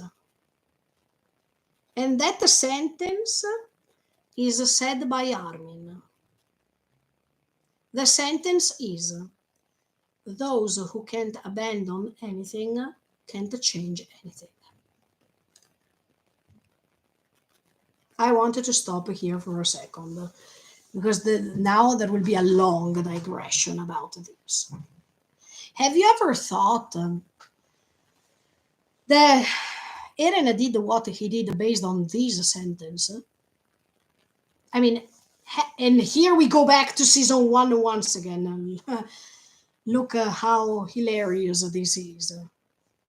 Have you ever thought that Eren decided to move forward in this way without abandoning his own will and at the same time abandoning something to change something because of Armin? I mean, Armin was the one who told this sentence to Eren the first time in season one, when he was about, when Armin was about to convince Eren, and that's why I was telling you that this story is based on people who are trying to convince people to do this, to do that, to do that, to do that. Have you ever thought that Armin suggested, indirectly speaking, of course, not directly speaking, but Armin suggested Eren to be how he is right now because he moved forward, he abandoned somebody that is his friends and even his sort of humanity, and he changed something because thanks to him things changed. As a result of what we saw, things changed dramatically speaking, but even in a good way. So we have condemned Eren and his actions many times, but who suggested him at the beginning of this story to do these three things? And let me go ahead because it's not over. Eh, if I don't let go, nothing will change. Exactly. That's not just the same thing Armin and Mikasa are doing. That means if we abandon the idea of Eren in our heart, in our mind, together with us, etc., we change something. Yes, they did. They changed the world somehow. Not entirely, but their world is totally changed. Now, wait, exactly. Eh, now I want to go back to season 1, episode 24, because Armin said those things, if I'm not wrong, exactly in that episode to Eren. Let me go back for a second. Now I'm searching the episode. Wait a second. Attack on Titan, season 1. Here we go. Episode 24. Let's see if I'm right or wrong. I mean, let's see if he said it in episode 20 or episode 24. I don't remember. Just a second, eh? Let me find it at the moment, in which they are talking. Armin and Eren. Armin is talking to Eren. Let's see.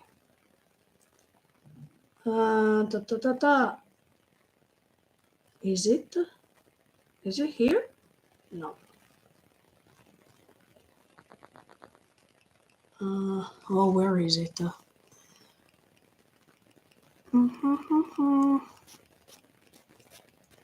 Nope. Oh, okay. Here we go. I found it. Yes, episode 24. And I tell you even the minute. From a minute, 18, let's say. Yes. Let's watch it.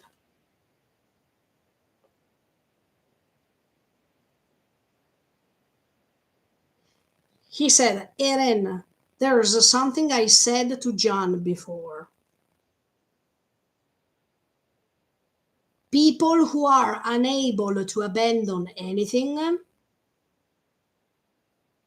will fail to bring about any change. Even worse, if it's required to overcome monsters, one must toss aside their humanity.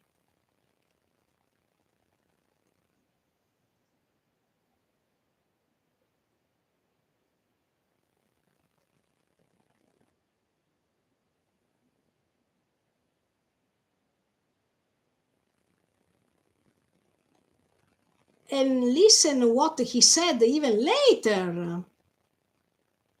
He said, I'm sure Annie is capable of that. That is what he said so far. I don't know what she's doing it for. But those who can do so are victorious.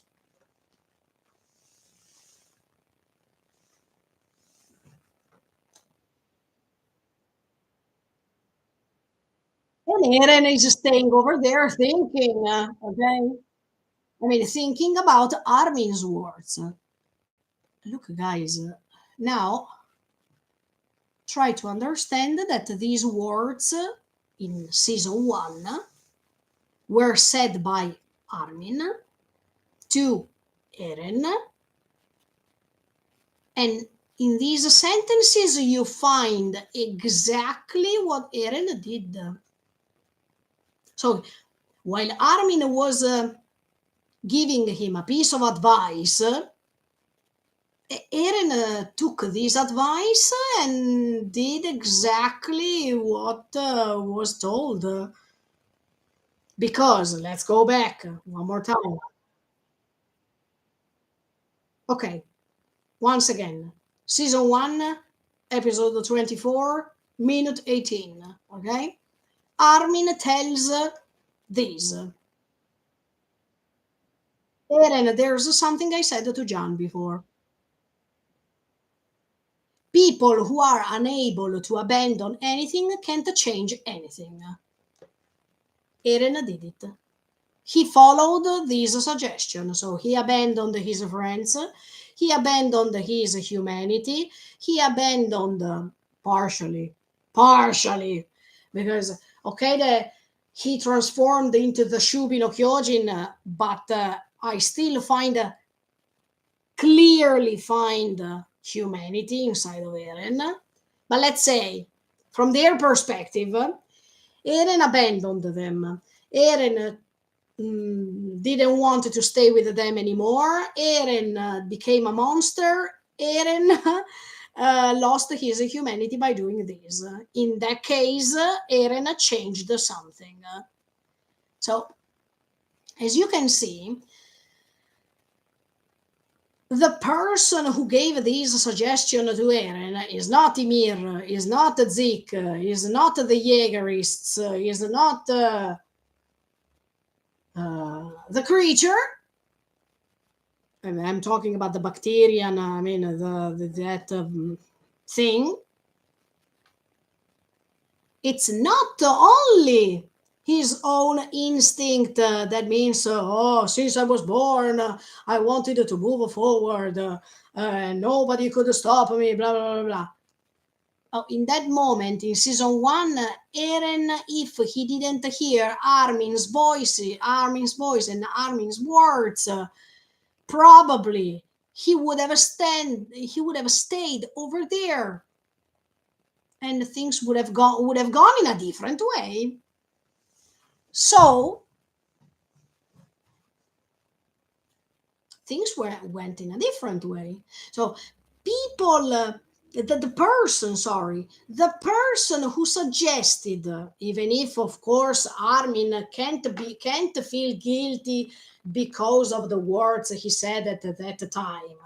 But even now, Armin is thinking about those words for himself.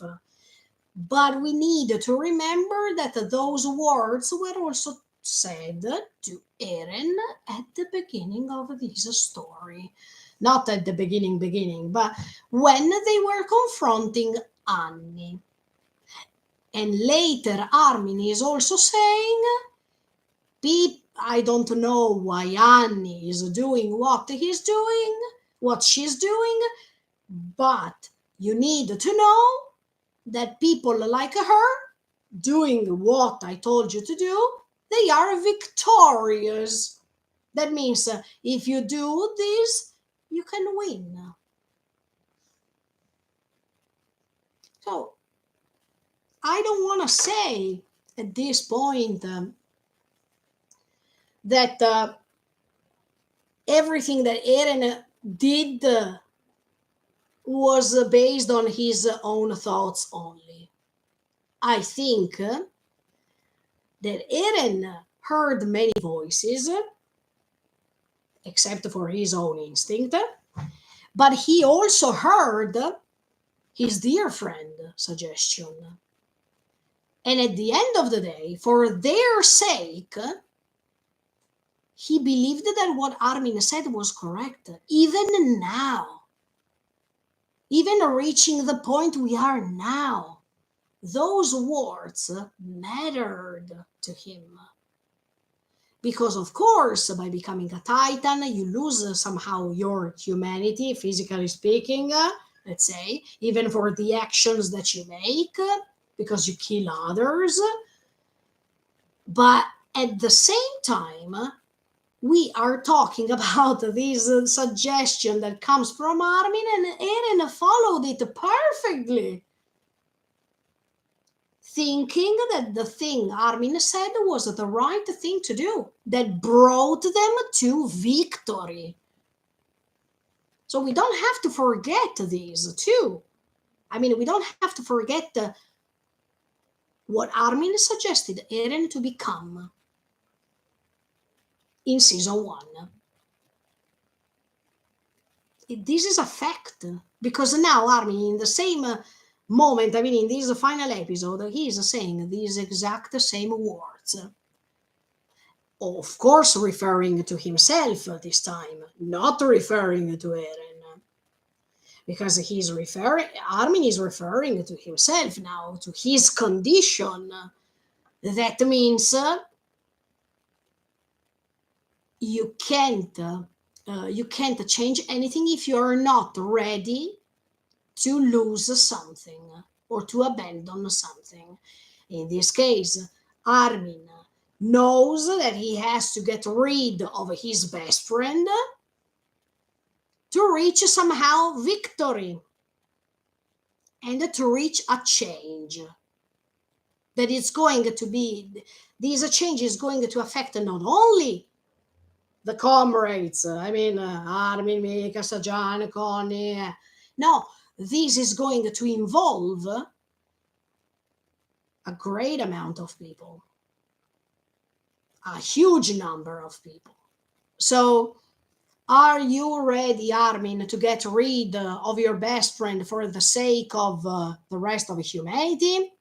Sometimes, yes, even he said it, sometimes you have to get rid of your humanity to reach the point, to reach the goal. But that's what Eren did actually. So, as a paradox, do we have to thank Armin for everything that happened later? Or even in that case, and now I open a stupid bracket. That it's a stupid because I already imagined that it's a stupid, but I want to share it with you anyway. Guys, maybe as much as Kruger was saying those sentences regarding Mikasa Armin based on what Eren of the future told him to say, let's say it like this. Even Armin is connected to the paths because he became a Titan. So I don't know how to explain it. So even in that moment when Armin in season 1 said those things, he said it because it was coming from him, or because he had to say it because otherwise the story would have been different. Because that's the point, guys. Now, when we hear one of these characters saying something, is it said because they think it, because it comes from their mind? Or is it because of that external influence that it's, you can call it Eren from the future, or you can call it, I don't know, but that the thing, because if they were not following certain steps, the story would have categorically be different. And so we needed to ask ourselves if sometimes those things were said, even by Titan's own or owners, because they were living in the past. And now, of course, not now, since the moment Eren became the founding Titan, connected to the power of the Shingeki no Kyojin, he could influence through past, present, and future things happening. As much as I was doubting years ago, yes, when Grisha was behaving so wrongly with Zeke in a certain way. There is that flashback of Zeke when he sees that Grisha's face is, and 3 seconds after you see that he is sad. Yes, in that moment, was Grisha influenced to behave wrongly to Zeke? Because if he behaved in the right way with him, the story would have been different. And if he behaved wrongly with Zeke one day he would have betrayed his parents were sent, Grisha would have been sent to paradise, and then he would have had the family. As you can see, certain behaviors, certain sentences, certain things or actions, call them whatever you like, that happened in this story were made because of the main decision of the characters themselves, or because by being connected to the paths, they were forced to say, to do, to behave in a certain way. Because now, even talking about Armin, okay, this is just something separate, but just to let you understand. Armin says at a certain point of season 4, part 2, that Okay, Mikasa, we will ask him later about why he told you that you hate that he hates you from the beginning, etc., etc. In this episode, Armin and Eren are talking about Mikasa, and Eren is explaining what he really thinks. So there are things that, okay, I'm not saying that Eren is saying through Armin some sentences, but the influence of the paths is undeniable. By the fact that Eren has both the Shingeki no Kyojin, that has that immense power to go through past, present, future all together in a row and confuse everything and make people have some choices to make. Even Ymir can be affected. Even all the other Titans owners can be affected because once Eren has both the Shingeki no Kyojin and even the founding Titan's power. Okay, even Ymir could have been affected with the gate of the peaks to open the gate of the peaks. Do you understand what I mean? If past, present, and future are all united together, unified, okay, and I have these two powers, that is the founding Titan power and even the Shingeki no Kyojin power. I can influence everything if I want. If I am from the future and I want to influence something, I can do it.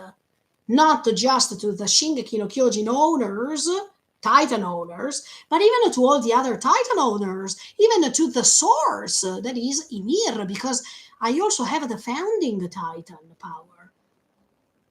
So even if Ymir is 2000 years before, Ymir probably was promised by this future thing, by these future visions, whatever, that she had to wait desperately 2000 years until someone would have come.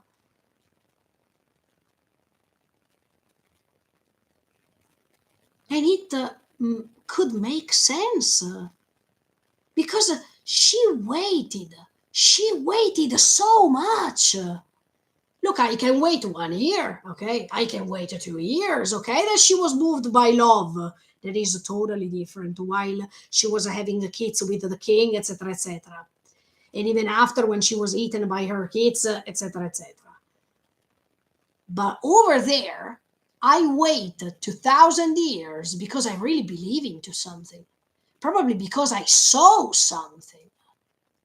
And until that something is coming, I keep waiting because maybe that something keeps promising me that someday, somehow, someone will come. The same promises that Grisha received with those visions. Even Grisha kept going ahead doing what he had to do based on these visions that sounded like promises. Look, if you do this, I leave you this fragment of the future in which it tells you that everything will be okay, that we will be able to save humanity. But Eren didn't want to show him Carla that is being eaten. So, as you can see, and okay, we will discuss about it when we will reach that moment, but right now, what I'm saying is Armin saved Eren in that moment of season 1, episode 24, with those sentences on purpose. Because even from the future, those sentences were sent to the past to make sense for the story that was already written. Or Armin that day said those sentences because he really believed those sentences? Because, yes, I mean, Armin now is the colossal titan. So he could have been influenced if the story is already written. He could have been pushed to say those sentences to Eren. So Eren could have thought about these sentences, take them literally by heart. I mean, say those sentences literally by heart in his mind, and go ahead with a story that you need to remember that is already written. So it was already written that Mikasa would have killed Eren. So it was already written that Ymir would have waited 2,000 years until Mikasa was born, until Mikasa grew, until Mikasa was ready. The story, okay? So this story was already written because someone who had the Shingeki no Kyojin power, who could unify the three things, the three temporal things, past, present, and future, and had even the founding Titan, because with the founding Titan I can reach Ymir anyway. And with the Shingeki no Kyojin I can modify time and I can modify things. I can go through past, present, and future whenever I want, let's say. But anyway, if we take this in a different way, and not in this huge and colossal confusional way, Armin suggested Eren very well. I mean, Armin suggested Eren some things, and Eren put them into actions. Was he stupid um, to take these words literally speaking and do whatever he did? Okay, but Eren trusts Armin so much. So at that time, he preferred to follow Armin's words because he was his best friend and because he really trusted him. Especially because Armin, all the times, was the one who could help Eren in the hardest situations throughout the seasons. So by noticing that Armin was always right, yes, I decided to trust what he told me. And he did exactly the same thing that he was told, to lose humanity, to abandon things or people in this case, in order to change things. He did everything. So he respected somehow those words. That's why I wanted to go back, guys, in time, because sometimes we need to go back in time to understand things from season one, from season two, from season three, from season four. Otherwise, we can't, in my opinion, we can't understand the story in the right way. Even if maybe we discover that what I'm saying is totally wrong, but at least I'm trying. Gambarimasu, I'm trying.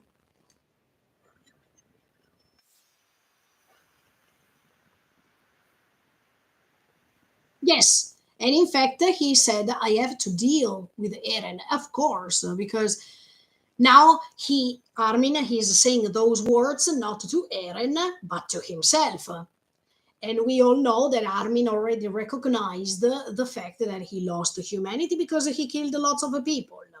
That he has to be ready to abandon something, in this case his best friend Eren, to change something for good. That means to change humanity or to save humanity, to change the world for something better. So he is saying now those things to himself, and it's worth it. I mean, it makes sense, as much as on the other side for Eren it made sense at that time.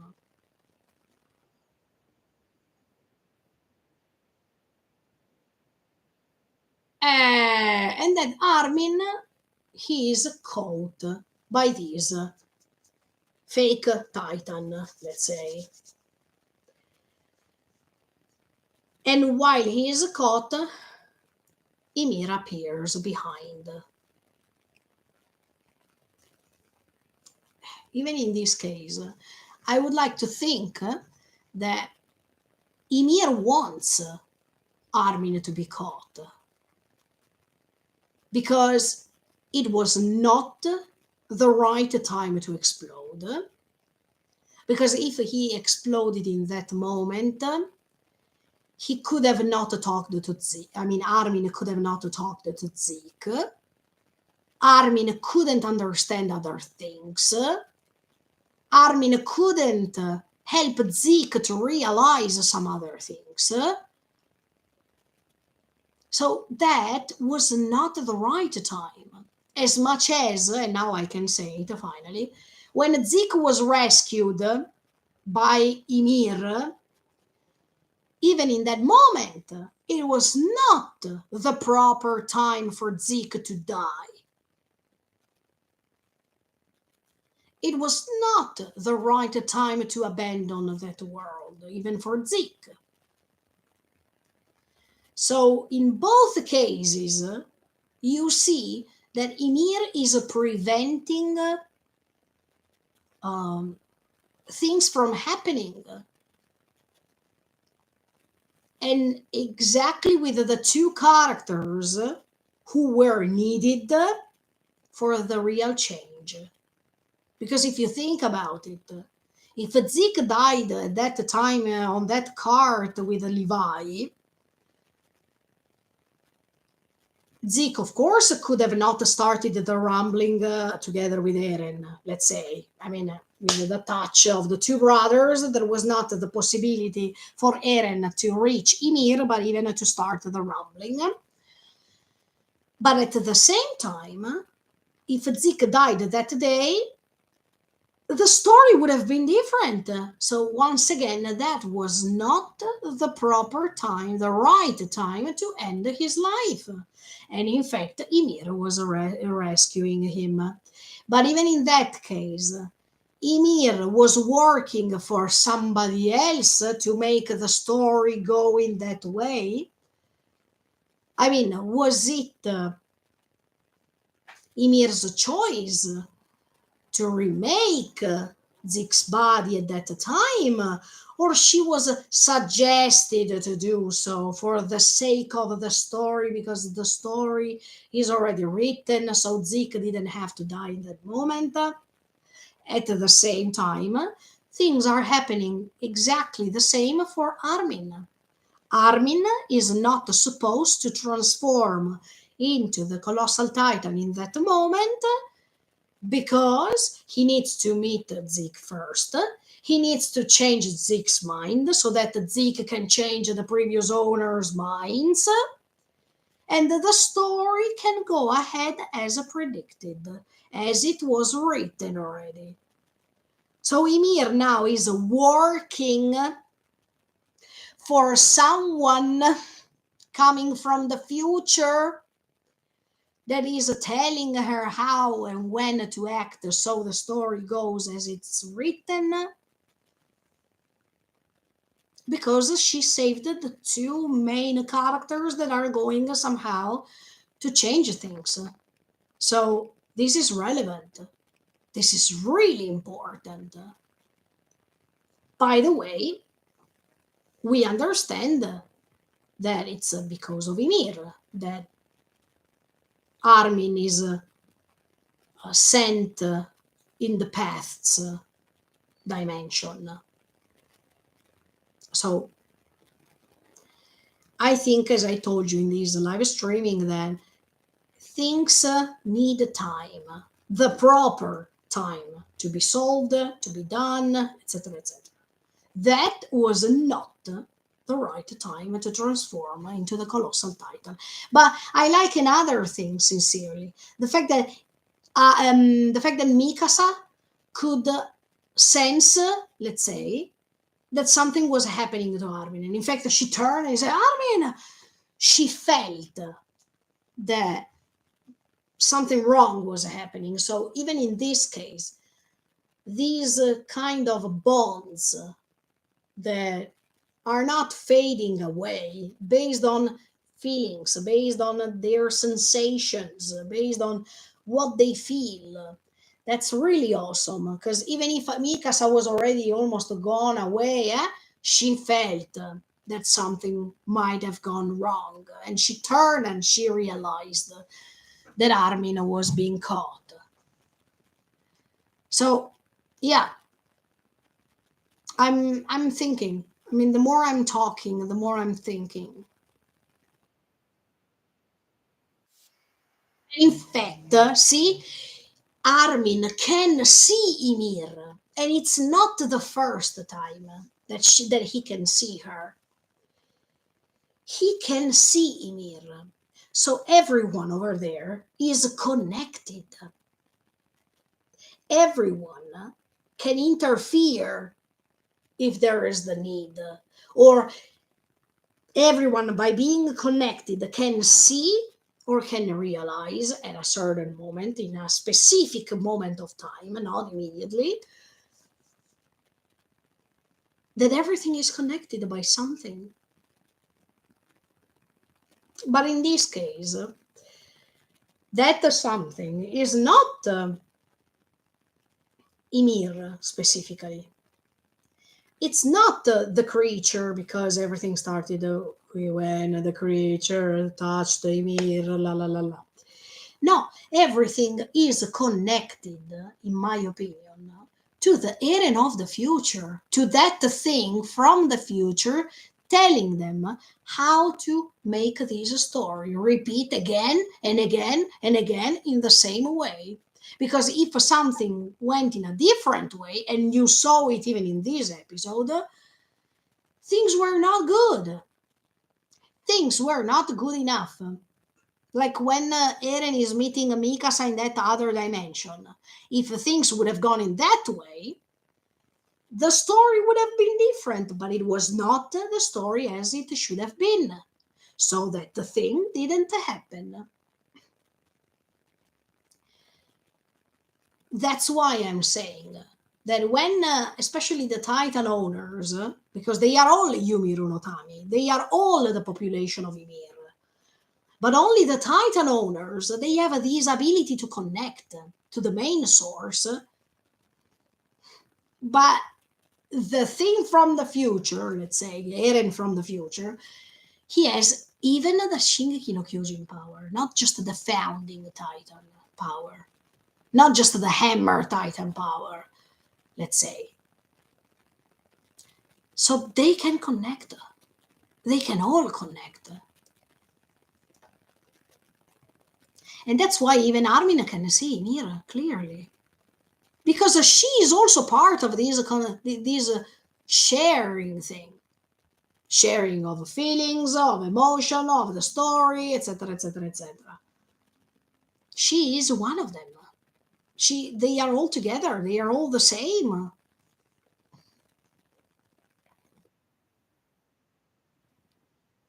And okay, Armin was in Globe.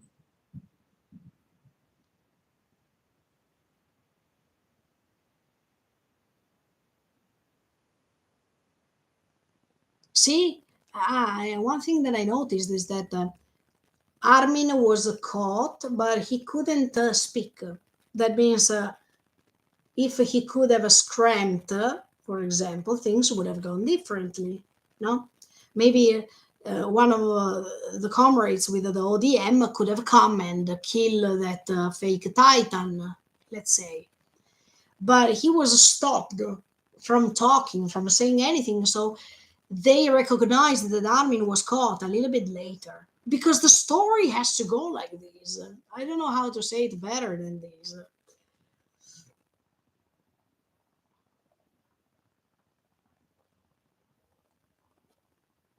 Oh, and then we discover, yes, that Onyankopon is alive. I'm so happy for that. Let me drink in the meantime.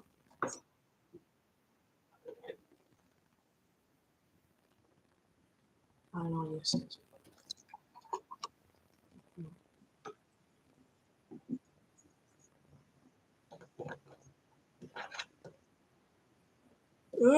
Yes,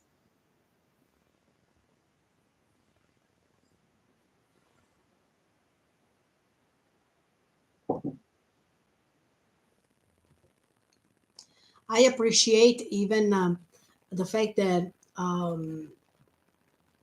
Annie's father, I mean, you see how desperately he keeps searching for her, so to maintain, I mean, to keep the promise he made with her. And now more than ever, I mean, now in this episode, more than ever, you see his humanity.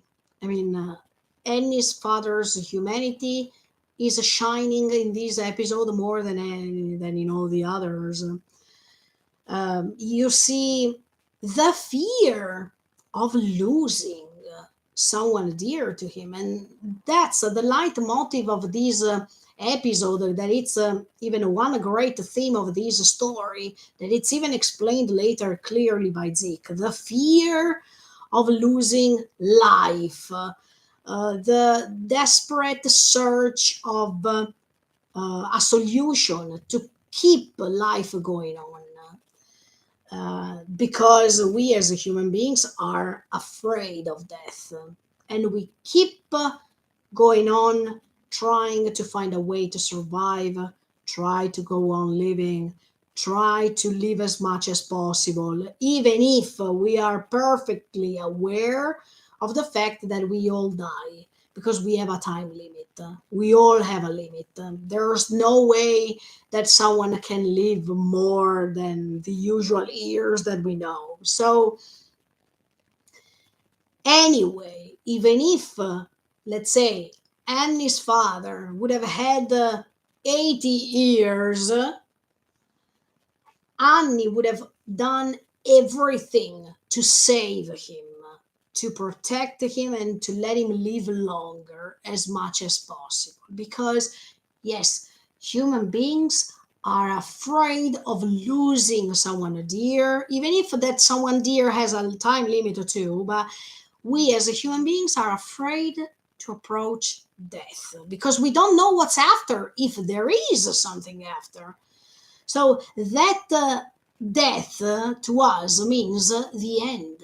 But life, as it is, doesn't want to end, because life is life. If life wants to end, it's called death.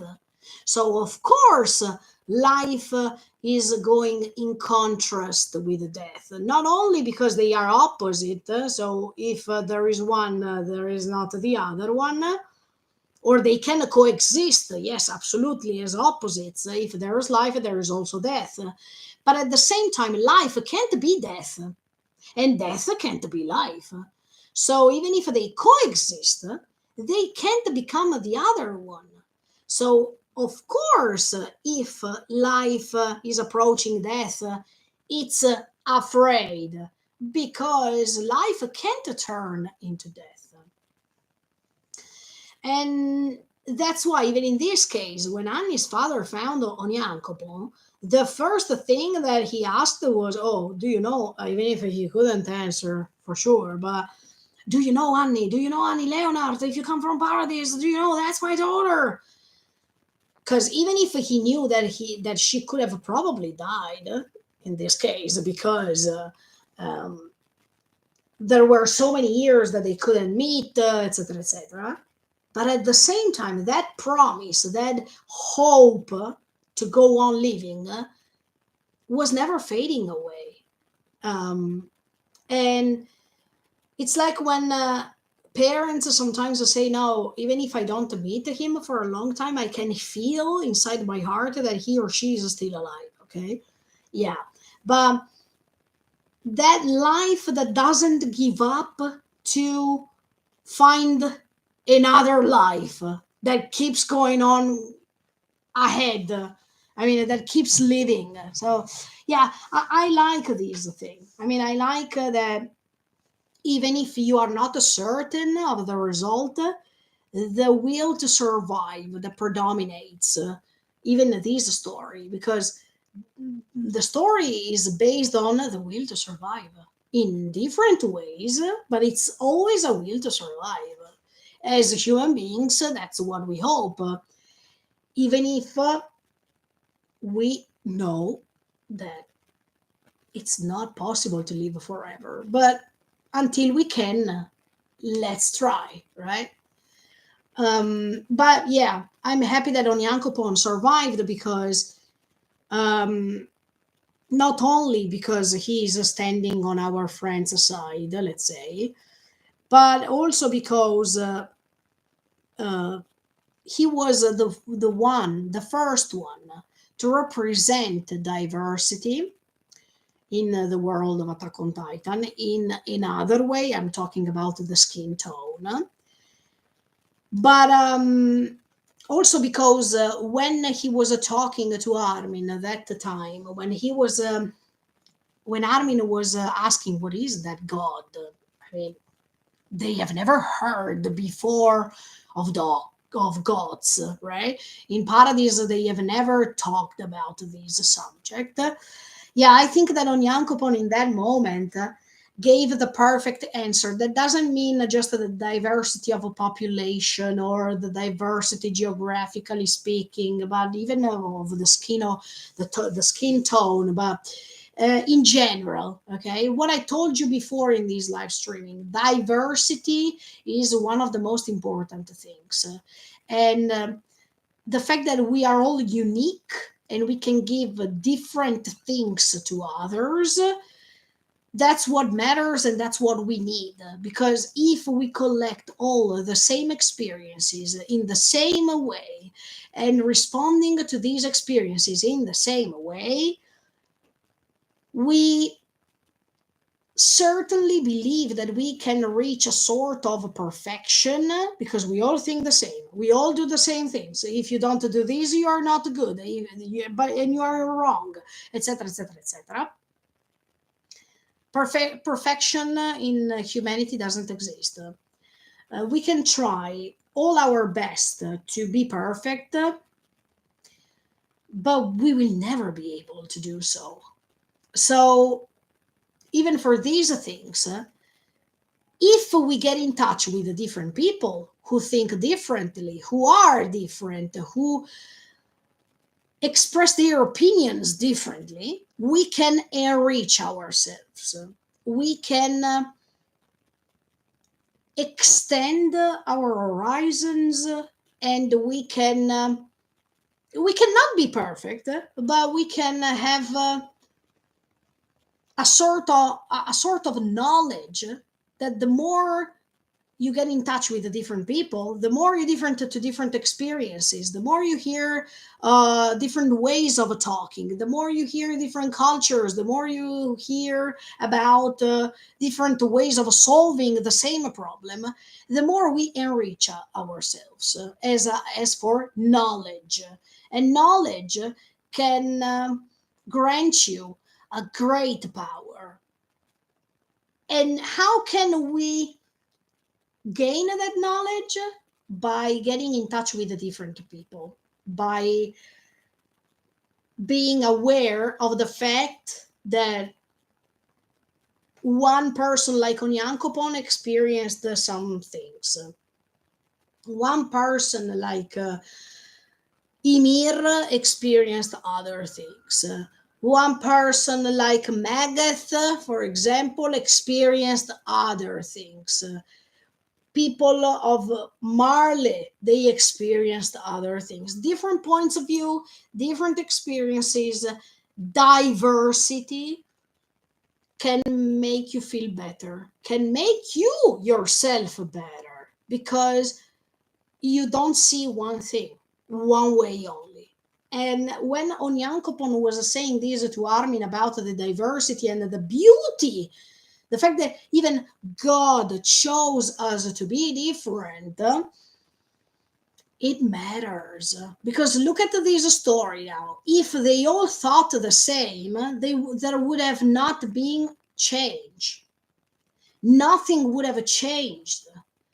But thanks for the fact that they can change their minds, they are all different, and we can't categorize people all together based on their geographical place.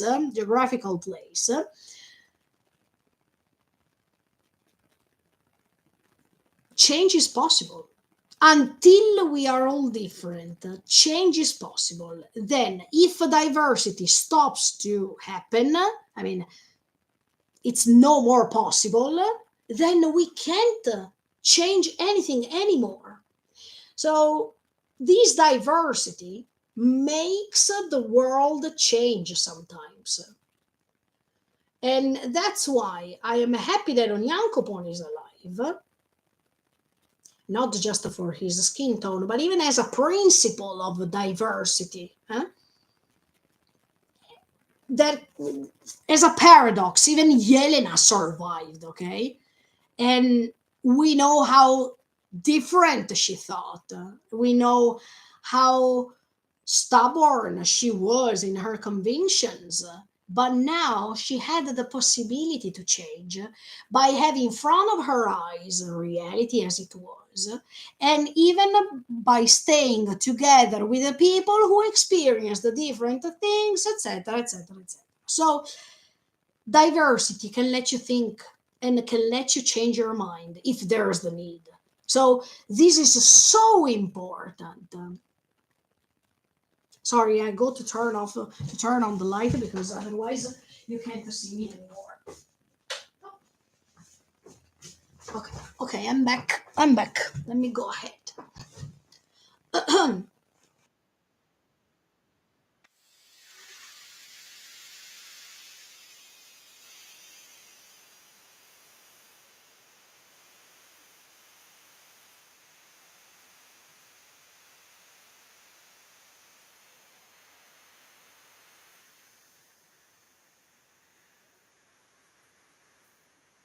Oh, finally we reach to the question of John that says, "Who are these?" And he is referring to um, the previous titans. I mean, the titans that were before the titans we know.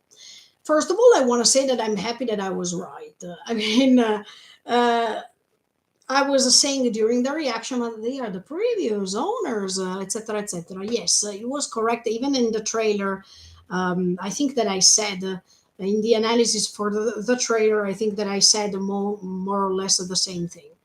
But I was really happy to see how the previous Titans were because I was always curious about these throughout the years.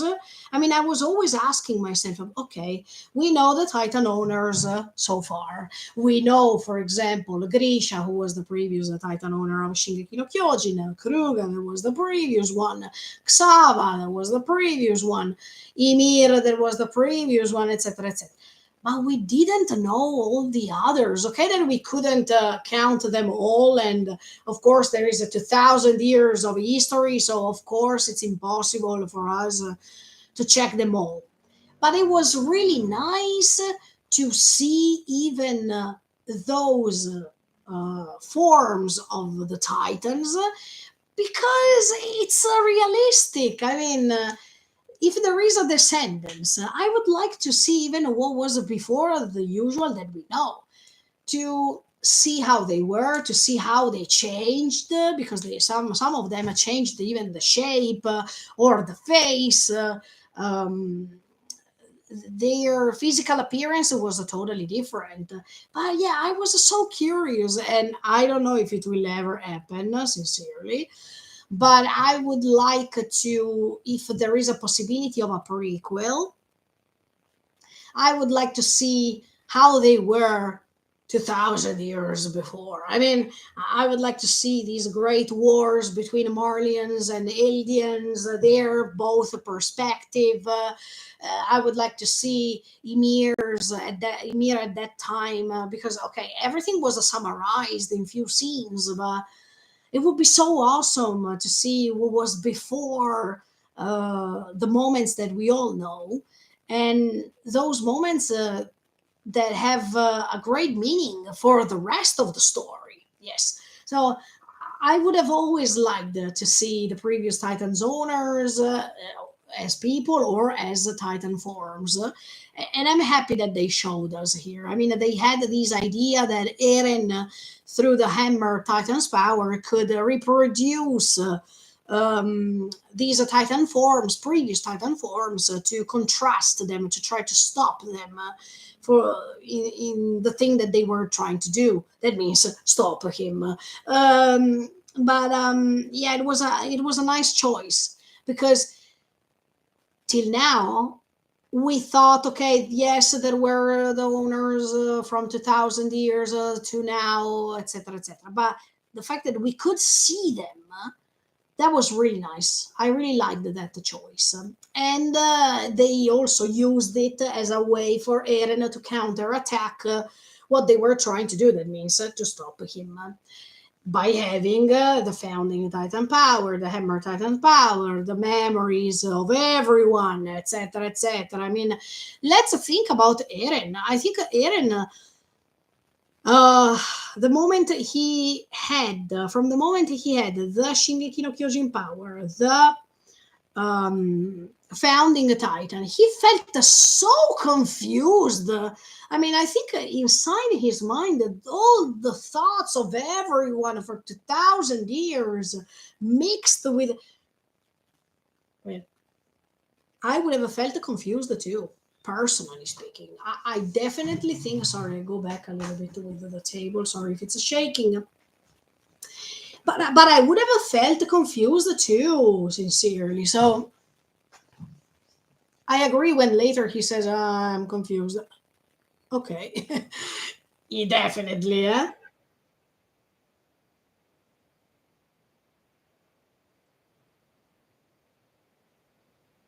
Right factor.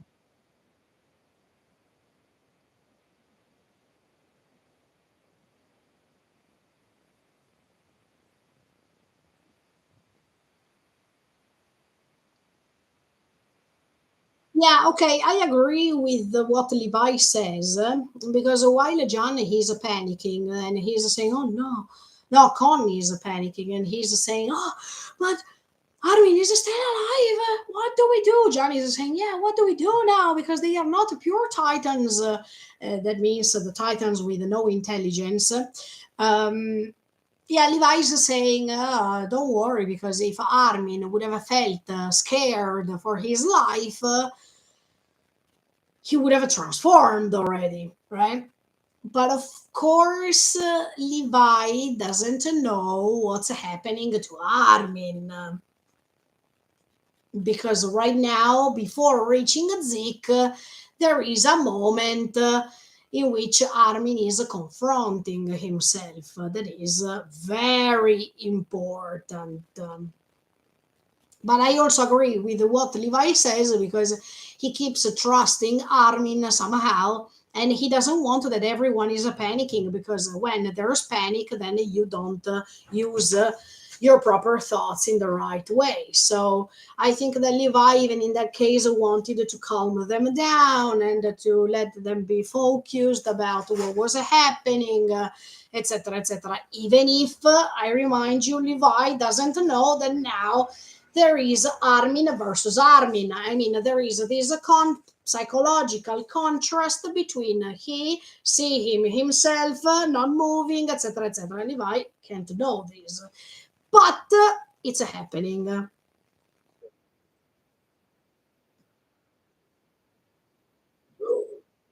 Sorry, guys, I'm eating live.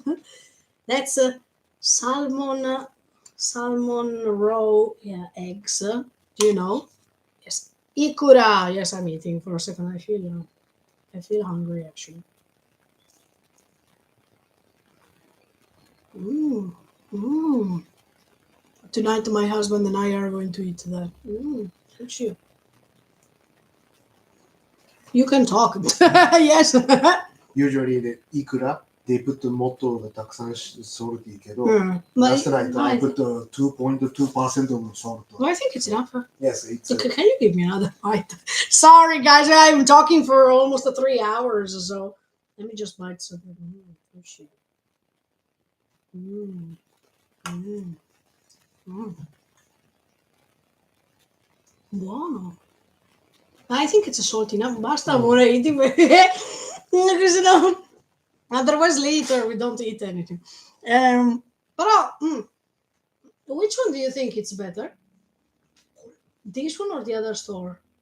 No, this one is better. Really? Okay, okay, good.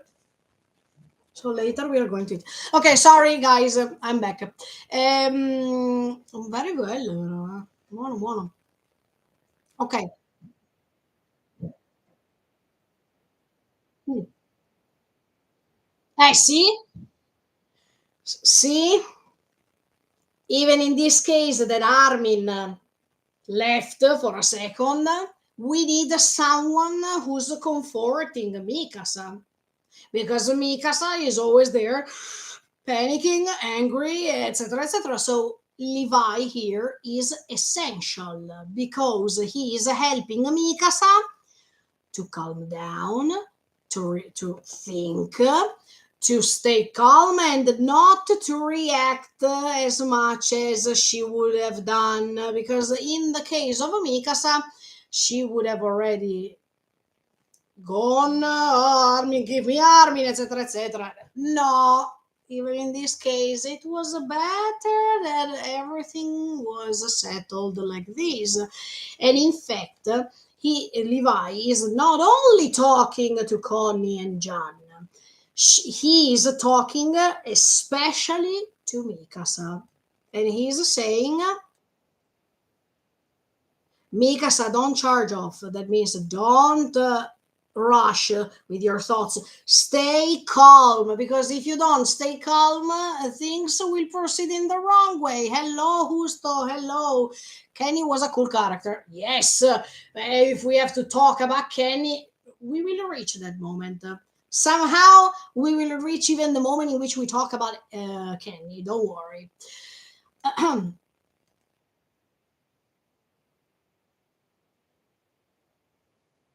Exactly. Eh,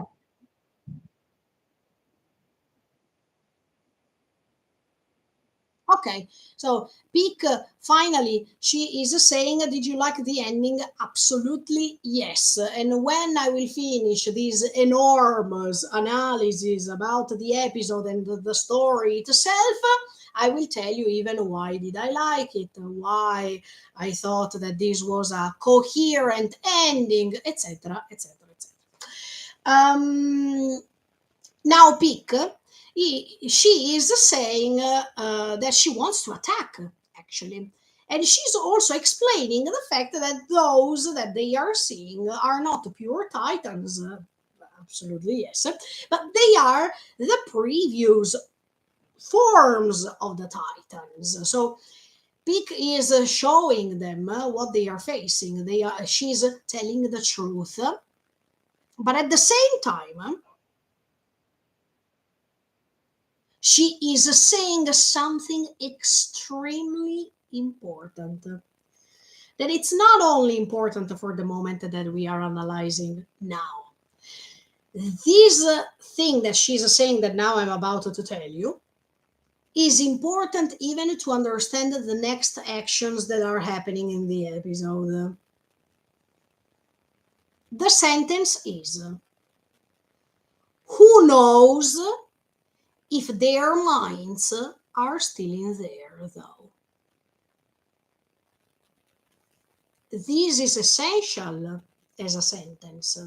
Thank you, Pick, that you told us this in advance, because later we see that if they are completely awakened back, they can think. The previous owners can think again about what to do. So, right now, and later it's confirmed even by Bertold, in my opinion, and I will tell you why. The previous owners and their memories, it's like as if they are locked. That means I am Eren. I have the founding titan. I have the Shingeki no Kyojin power, even the hammer power. Okay, but anyway, by being the founding titan, I can control your minds. This means that when I tell you that they are locked, I mean, their minds, they are locked, it doesn't mean they can't think. They can think, but they can't put these thoughts into actions. That means they are controlled by the source. And of course, the source is the owner of the founding titan, that in this moment is Eren. So Eren is controlling them, not just mentally speaking, because until Zeke is not talking to Armin, they are still convinced, okay? I mean, they are, I don't want to say brainwashed, but they are put in a cage. But Eren is controlling also their forms of the Titans because he is using them thanks to the Hammer Titan power to reproduce them to counterattack them. I mean, Levi, John, Connie, all the others. But actually, I'm pretty sure, thanks to Bertold, that all these previous owners, they want to get rid of all these. They don't agree to be there in that moment doing something like this. And there is one reason why I say this. If you check Bertold that is appearing in front of Armin, he is crying.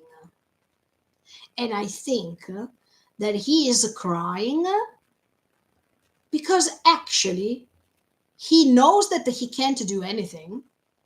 Because if he could have done something, he would have avoided all this mess. And Bertold is crying because, so Bertold is crying because he doesn't have the possibility to change anything in this moment. And second of all, because of what is happening, it's not what he also thinks that it's right to do. He feels confined inside not only the fact that he is dead, I mean, he is gone, but he feels confined in this Titan form, that is the colossal Titan. And we know how Bertold sincerely had a fragile personality that doesn't correspond to the size, to the power of the colossal Titan. And I think that Namida, that tear, stands for the impossibility to change anything, to change the course of the story that is already written, and to have the impossibility to go back in time because everything is done already. So as you can see, these tears, the tear correspond directly what he feels, how he feels, and not his Titan form. I mean, when in fact even the colossal Titan is appearing now in front of them, and Reiner is struggling hard, and the colossal Titan is getting Reiner. I don't think that Bertold wants to do that, but Bertold, he is controlled by Eren. And that Titan form, that is the Bertold Titan's form, is used by Eren to go against the others, also because of the dimension. Also because it's like a friend for Reiner going against Reiner. So he's playing even this trick of friendship, one against the other one. So I really think that Bertold, when he is crying, in that moment, he is actually saying, without talking, how he feels.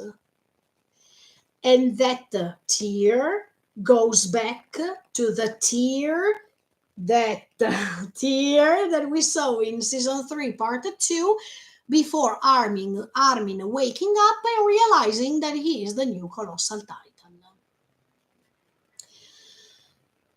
At that time, and now I open a bracket to you. At that time of season 3, part 2, Armin, dreamt of Bertold. Because even if it was not Bertold, but it was do you remember the skeleton, half skeleton of the colossal Titan, and the half the colossal Titan as Berthold's form of Titan. And even in that case, there was a tear. So that tear, to me, represents different things. It could represent the thing that the fact that Berthold has never wanted to be a Titan, but he became a Titan because of other people's choices. That tear can represent even the fact that he made what he made. That means killing lots of people all the times, but it was not representing his will. Third option is that that tear represents a warning to Armin, because he will experience the same thing now in season 3 part 2, exactly in the moment when he also became the colossal Titan. In fact, he is having that sort of dream in the moment in which they switched. That means Berthold is no more the colossal Titan, but Armin is. And in fact, even Armin felt lots of pain because he killed lots of people, and even if he didn't want to do so. For option, Berthold is crying in that dream Armin had because Armin is starting getting a little bit the feelings, the emotions, the memories of Berthold. Fifth option is that tear to me means that in that moment Berthold was trying to communicate to Armin this thing. That means I am doing things that I don't want to do. And it's not because of me. It's because of the story that is already written. And if the story is already written, there is no way that I can change it. There is no way that you, new Colossal Titan owner, can also change, because you can't change it. The story has to finish as it is. So nor you nor me can change it. So prepare yourself, because you becoming the Colossal Titan, you will also not be able to change the story, because it's already written. So you have to be forced to see lots of comrades dying in front of you. You have to transform yourself in the Colossal Titan, and you have to see the people dying in front of you. So Berthold, I'm telling you, Armin, that you will face the same pain, and probably you will get me this time. Probably you will understand that I was controlled somehow to do specific things.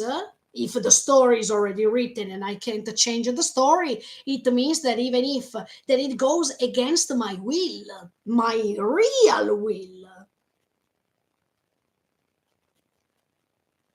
And the sixth option of all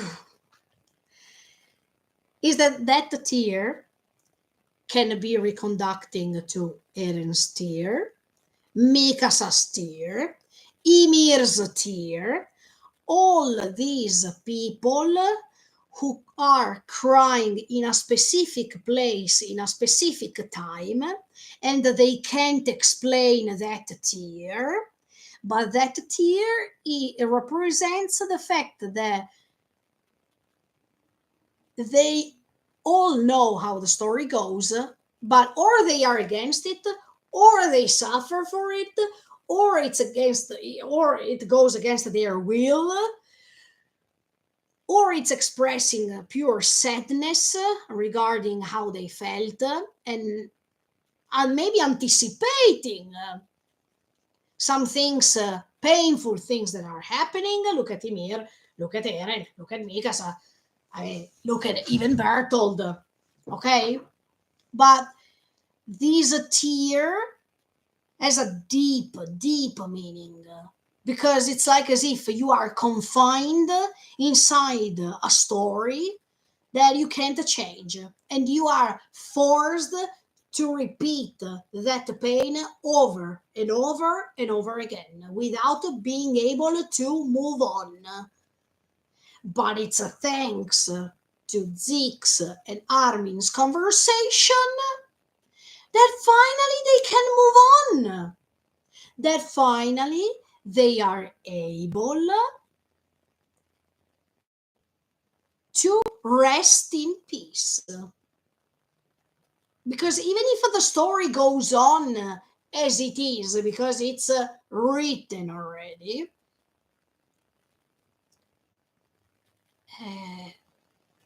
they couldn't rest in peace. They were always stuck in that hard place that is their pain, their sorrow. And sorry to say, but I understand Bertold more now. I mean, I definitely understand what he has said throughout the seasons. For example, someone has to do it. Do you remember when in season 2 he was saying, crying, even in that moment, someone has to sacrifice and do this. Someone has to make the play. No, well, how was the sentence? Someone has to make this dirty game or something. Yes, not just because of the fact that he was forced to become a titan because of the other aliens who parents who were forcing the kids to become titans. That it's already a big problem. Because I don't think that Bertold has ever wanted to become a titan. But if he didn't want to feel pain, not rescuing his family, he was forced to do it. Not just in that case. But if you remember, he is saying those sentences after Eren touched the dime. After that lightning that was starting. So Bertold, when he is crying even later before transforming into the colossal titan and creating that mess in Shiganshina, he was saying, if I am not doing this, I mean, no, if I'm not doing this, someone has to do this. That means one day, Armin, you will realize that what I told you was not fake. It was true. It was real. And wow, I mean, this story is simply amazing because you understand one important thing, that before judging a character, we should have reached the end, or we should have known more. At that time, in season 3, part 2, we were completely against the Bertold. We were completely against the Reiner. We were thinking that they were attacking them. Yes, they were. But we were thinking things that little by little they were discovered. And at the same time, we got the chance to know more and more and more. So we easily judged those characters from the beginning. And now that we reached the end of the story, we can make a full vision of it. Sometimes we can't have all the answers we want because the author, Isayama, decided to leave us with some things untold or some things unsolved. But at the same time, I think that for what regards Bertold, we judged him easily, as much as many other characters were judged prematurely without even know what was inside their hearts, the heavy burdens that they had to carry, or the fact that probably they were forced or they were moved somehow by something bigger. That was that thing from the future, maybe, to create a specific story in which they just had the role to play in that story. They didn't have the role maybe to change things as they wanted. So Bertold, as much as all the other Titans owners, were victims of a bigger game that they couldn't control. And I think that in the moment in which they all Eren touched the Dynafrit's hand as a Titan, and there was that lightning. Bertold, Reiner, Ymir, they all realized, you know, they realized that he had the founding Titan power. So it means that maybe even from that moment, Bertold actions, but even before, because now later Eren is saying something about before even breaking the walls of Wall Maria. No, actually the walls were broken, but a specific moment that it's essential, that is when Dynafrit's Titan entered Shiganshina. But see, it's like as if they were all controlled by these bigger will, that it was not their will, and the story had to proceed in a certain way, because otherwise the story would have not ended as it was. Look at even Kruger when he is giving the Titan to Grisha, and he is through Eren's from the future's will, he is explaining to Grisha what he has to do. Go to the other side, go to paradise, arrive in paradise, create a new family, etc., etc. I leave you my Shingeki no Kyojin power. I mean, it was all not a matter of destiny, but something else, a choice, that it was not their choices. So they were forced to proceed the story like that to reach that specific ending. And in fact, even Kruger is saying, if you want to save Mikasa, Armin, and all the others, you have to do this. And by not even knowing who Armin, Mikasa, and all the others were, he did it. I mean, yes, he asked himself, who are they? I mean, who are Mikasa, Armin, and all the others? But anyway, he did what Kruger said. So they were all following the path that was written already by something else, without even having the choice of changing, because the story had to end in this way. So that's why, before continuing, that's why I'm thinking Eren's will of ending all the Titans, do you remember? At the end of the day, it happened because Eren stopped all the Titans, thanks to others, yes. But the real goal was to reach the moment in which all the Titans were stopped, that the powers of the Titans was over, and at the same time, someone had to stop all this. And Eren let that person do what it had to be done. That means Mikasa, but we will talk about Mikasa later for sure.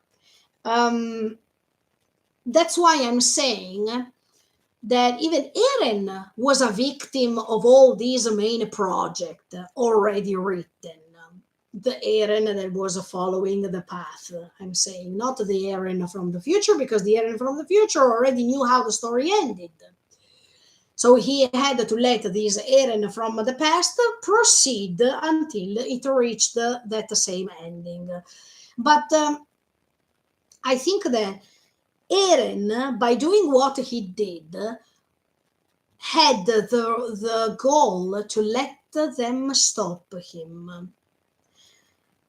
Because by stop him, also the Titan's power would have been stopped. So he's sacrificing, but at the same time, that the sacrifice was for something good. That means erasing the Titan's power, so this thing would have not proceeded. So Eren becoming the monster of the situation can be seen, yes, externally speaking, can represent this. But at the same time, Eren, by going ahead doing what he wanted to do, his will was not to keep going on living as much as the creature that the Bacterian wanted. He also wanted to exterminate that creature, but in order to reach that point, he had to surpass all the moments in which he had to kill comrades, to kill common people, to kill many people. So Eren, in my opinion, yes, he became how he became, but the result is something good. That means to try to stop that creature from going on multiplying itself. Because if that creature kept going on multiplying itself, things would have been repeated. But Eren too, also Eren wanted to stop the creature, and in order to stop that creature, he had to pretend to let the creature think that he was just a container. But on the contrary, Eren was holding on his hands all the power that he needed to let his friends stop him, not just him as a titan, to stop the creature from living. Because the way in which this creature kept going on reproducing itself, trying to become a bigger, trying to find a plan B, a plan C, a plan D to keep going on living, Eren helped his friends to stop it. And he didn't want the glory. I mean, he didn't want to be the one who was said to be the savior of humanity. No, because he knows that he did some bad things. He knows that he alternated even the perception of things of all these friends and all the others for 2,000 years by being even the Eren of the future. He did bad things. So it was impossible for him to grant the glory, to receive the glory for all that he had done. He needed someone else to receive this honor, to be remembered as the one who saved everyone. And of course, those are his friends, or let's say Armin, that was the one who was chosen to be the one who saved humanity together with all the others.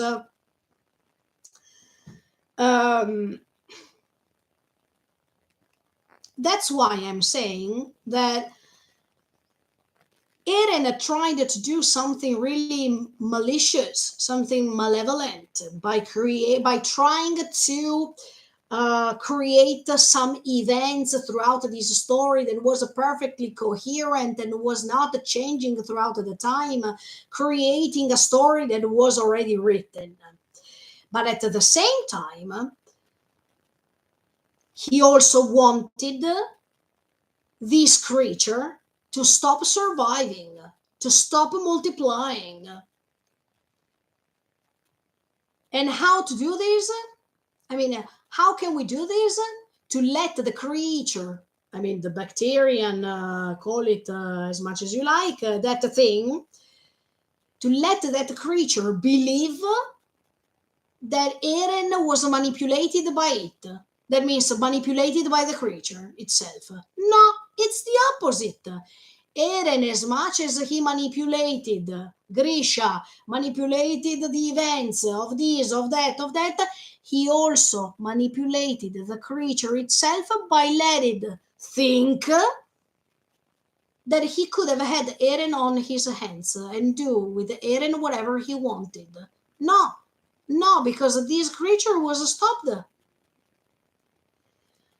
Maybe.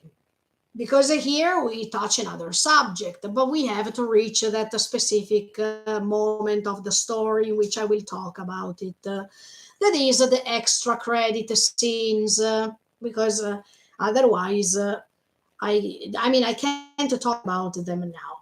I needed to reach a certain scene to talk about this subject. I hope you understand what I mean. So, Bertold suffered a lot, as much as all these characters who suffered, because probably thanks to the visions of the future, they could see already their ending, or they could see even something that they hoped to reach, but they will not be able to be part of it because they are already dead, like in the case of Bertold, let's say, or Ymir, let's say. But I think all these people who are crying, you see their tears coming down their faces. They are all great protagonists of this story that was made also thanks to their actions, but those actions were conducted, let's say, by that something else. And so at the same time, they were even forced to do some kind of things.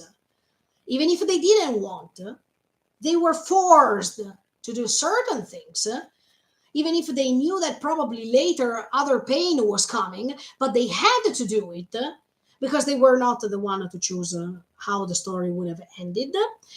And they were not choosing the amount of pain that other people would have felt. That means all the millions of lives ended. That it's a heavy burden to carry if you think about it. So if Bertold probably saw some visions from the future, maybe he could have seen. Now he could see people maybe living peacefully. That's maybe the vision that the Eren of the future gave him as a way to proceed with what he was doing. But at the same time, this way to proceed with what he was doing was creating pain because he was killing people, because he was betraying his friends. So the amount of pain doesn't correspond to the amount of events that were already written. Because one thing is if I can guide my life and decide what to do. And the one thing is to be felt inside of a cage in which I am forced to do some things. And at the same time, I have to feel that pain that is coming, and I am not the only one feeling this pain. Even I am including even other people feeling the same things. That's why I'm telling you that even Ymir, when she cried, when she slipped and she fell on the ground and she saw that flower, okay, maybe in that moment she was having some vision from the future, or in that moment she was crying because she was already knowing the fact that she would have felt so much pain in her life that she would have survived in another dimension for 2000 years because she was even a slave of her own concept of love. Or maybe she was not a slave of love as we think. She was a slave of love because she had to wait 2000 years until a person came over there to free her. And she was even a slave of love because she was desperately trying to search for love. And until she found the love that really gave her some vibes, she was not satisfied. And if you're not satisfied of things, you want more and more and more. And that's why Ymir waited for 2000 years, because she was not satisfied of the proofs of love that she received so far. She wanted more. She wanted the real concept of love. And in fact, when she found it, she could rest in peace forever, finally.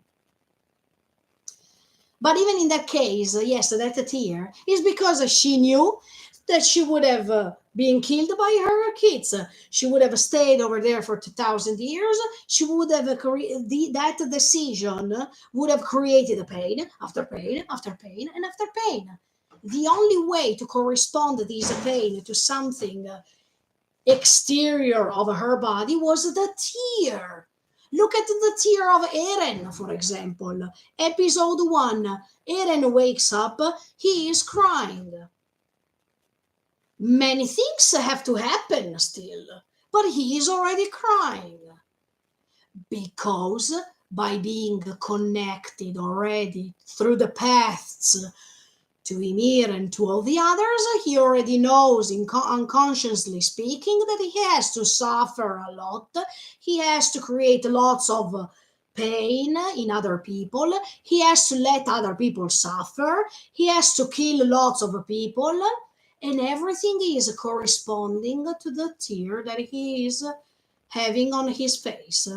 Look at Mikasa's tear. When in the other dimension, she's waking up and Eren is cutting the trunk of trees, let's say, these logs of trees. And Mikasa is crying, is because even Mikasa, unconsciously speaking, knows how this story will end. But she has to step on pain, losses, pain. And this is not where I want to be. In fact, she's also saying it to Eren. This is not the place I wanted to be, or let's say something like this. And in fact, later, reality is totally different, but we will talk about it later. What I'm trying to say is that when they are crying not just because of the fact that they are feeling pain and they are sad, because they know what they are going to, what, unconsciously speaking, they know what they are going to suffer, and they are going to live, and they also have seen it already, but they can't do anything to change it because the story is already written. So they are forced to experience this without any sort of change of actions. Then there is a change of mind that happens later, but this is something else. When you are mentally ready to change, but physically speaking, you have to reach a certain stage and then you can change, it's a limit. And this limit can convert into a tear. Let me go ahead a little bit more, and then for today, I think it's time. Oh, and in fact, yes, going back with what the Pika is saying, she's saying something great because she's saying, I would bet the founding Titan's power can resurrect an unlimited number of them. So even the fact that they have to experience the fact that they are resurrecting all the times for the sake of Eren's choice, and in that moment they are confronting what they are considered their friends, like in the case of Bertolt, that he appears and he has to confront Reiner one more time and all the others. A never-ending pain. Everything is going over and over and over and over. But here, the point of what Pick is saying is that they keep experiencing that kind of pain and they can't control their actions, because even if their mind is still there somehow, but they can't do anything to interrupt this. And in fact, later, that change will happen because of Armin talking to Zeke. And in this case, we understand why Armin is the savior of humanity. This is already a reason why.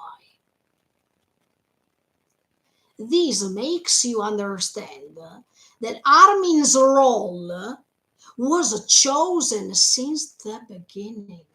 but we will talk about it when later when Armin is talking to Zeke.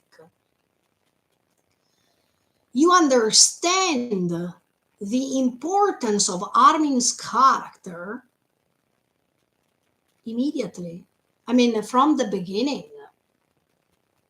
And even when, from the time he was chosen instead of Erwin, you definitely understand his importance in the story.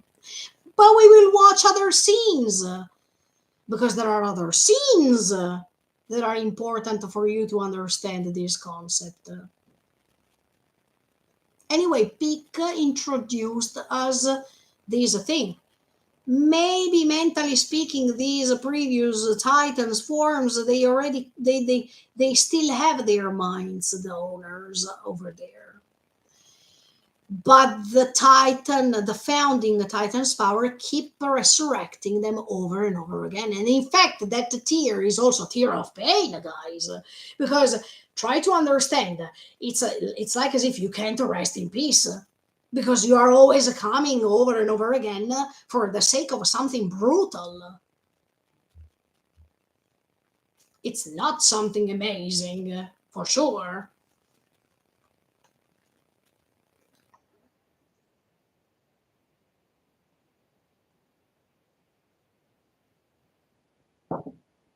Exactly. These past Titan soldiers are creating only to fight. So try to imagine. Bertold didn't even want to fight from the beginning, but he keeps being resurrected against his will because he doesn't want.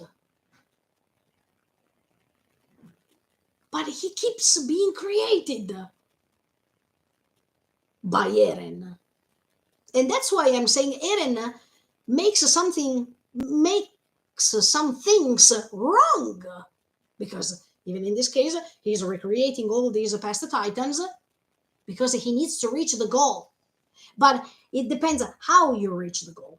In this case, Eren couldn't be considered the hero of humanity because he used people and people and people for the sake of humanity. So he can't reach the glory of saying, look, I am the savior of humanity. No, because he is well aware of all the malicious things that he did. So he can't be praised. But the intention is good because the intention is to, even if people are exterminated and humanity is collapsing, now the most important thing is to erase that creature from the probability to multiply. That means to regenerate, to recreate, to attach to someone else and create other mess in the future, etc., etc., etc. Was that goal being reached? I can't tell you now, I will tell you later when we reach the credits. But that is the thing. Even if Eren tried to reach that goal, while he reached that goal, he made a complete mess. He let his father what he did. He was trying to convince others by being the Eren of the future to do certain things. He let the people die. It's not something extremely beautiful, okay? For what sake did he write this story so everyone else couldn't interfere but just proceed till the end? Because he was trying to eradicate the problem.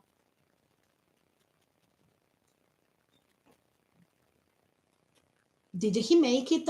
In this case, wait for the end of the analysis and then I will tell you. But even in this case, Eren is doing something wrong because he is asking, let's say, no, he's not even asking. he is reproducing Berthold's Titan as much as all the others, over and over and over again, resurrecting them by going against their will, because their will was to rest in peace. After all, after their lives was fully controlled, even after life, their lives are controlled. Look even at the episode with Grisha and Zeke and Eren, that memories from the future. That episode is dark. It's really scary, because Grisha is dead, but he keeps living in those memories, and it's like as if his pain is going over and over again without even resting in peace. That it's a nightmare. That even after life he can't rest in peace. No, he has to keep staying over there, because until the Titans are there, he will be stuck over there. So even Bertold is stuck over there. If even all the other previous Titan forms are stuck over there because of their memories. Not just the physical aspect. Okay, here we see even their forms, but think about it. Until the Titans were going on living, all these previous Titans that were before the Titans we know, they couldn't rest in peace. They couldn't.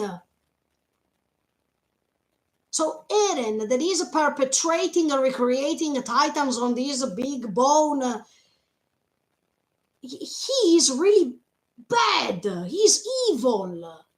Because by doing this,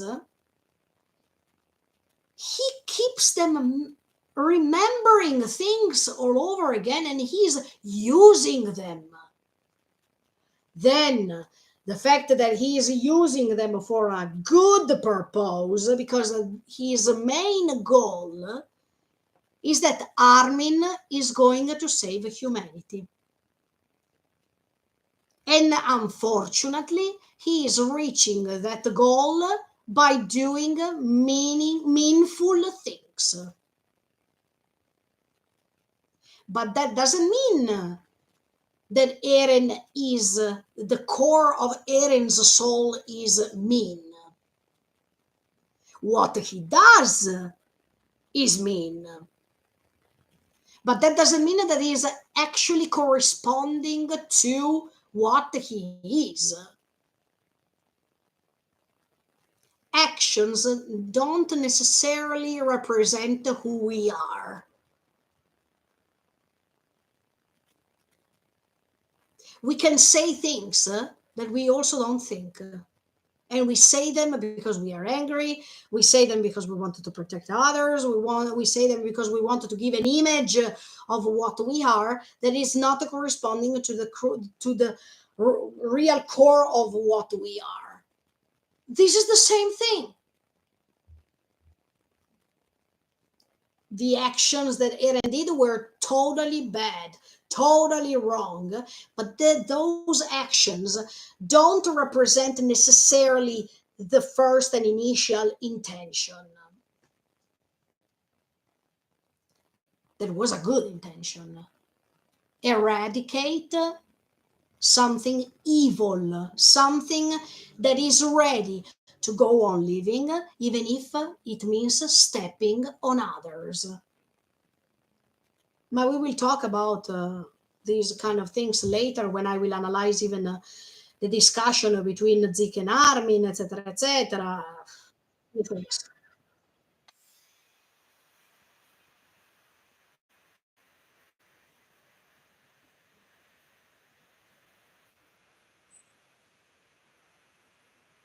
Exactly. Then Pika is honest.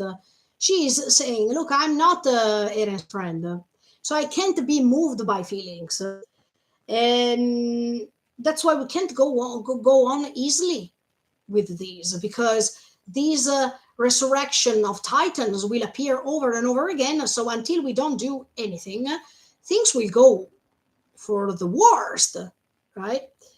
But I appreciated that she um, she was giving them her perspective of things, and she is also honest to admit that she's not Eren's friend. So for her, it's not a big deal if she has to cut his neck or if she has to let it explode, because there is no affection involved. And even if she can feel sorry for Mikasa and all the others, but if this is the right thing to do, she is not stepping away from the problem because she's emotionally involved. I appreciated this rudeness, let's say that she can do it because her emotions are away. I mean, her emotions are guiding her towards her dad and not Eren. For her, the most important thing is for her dad to survive, not that Eren survives sincerely, or that Eren joins later with all of them because they saved him. For her, let's be honest, who cares? Because the most important thing is that her father survives, that she can live together with her father. That is the same thing that Annie's father wants for Annie. That is what I told you.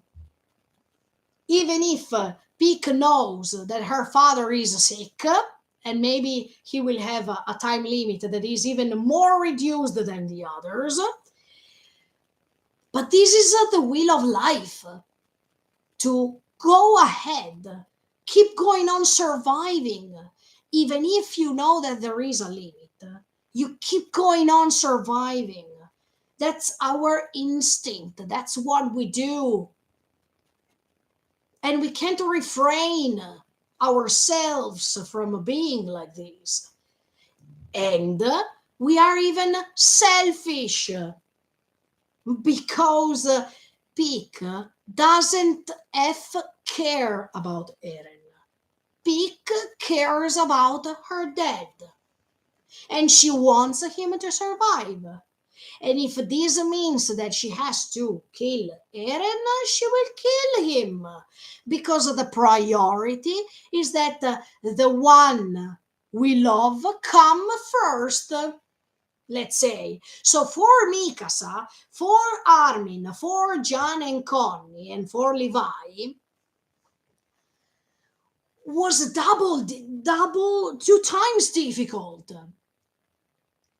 because they had to step on their feelings and stop for a second being selfish. Because if Mikasa was selfish, she would have said, no, look, I don't kill Eren because I love him. So I don't want to get rid of him because I love him, and I don't want to get rid of my feelings. Armin would have said the same. Connie would have said the same. John would have said the same, etc., etc. So the heroes, let's call them like this, are those who can step on their selfishness for the sake of what's right to do. And that's why Eren, by knowing already who's going to kill him, because he lived it already, he saw it already, probably, he is good with that. Because both from different sides,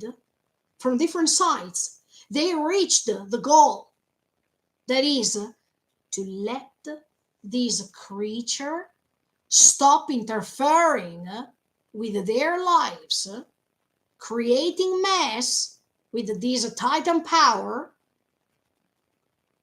and to let humanity survive. To let humanity survive, not the creature.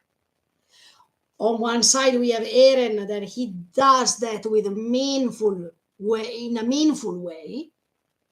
On this side, we have Eren's friends who are doing this in the right way. But the core is the same. The will is the same.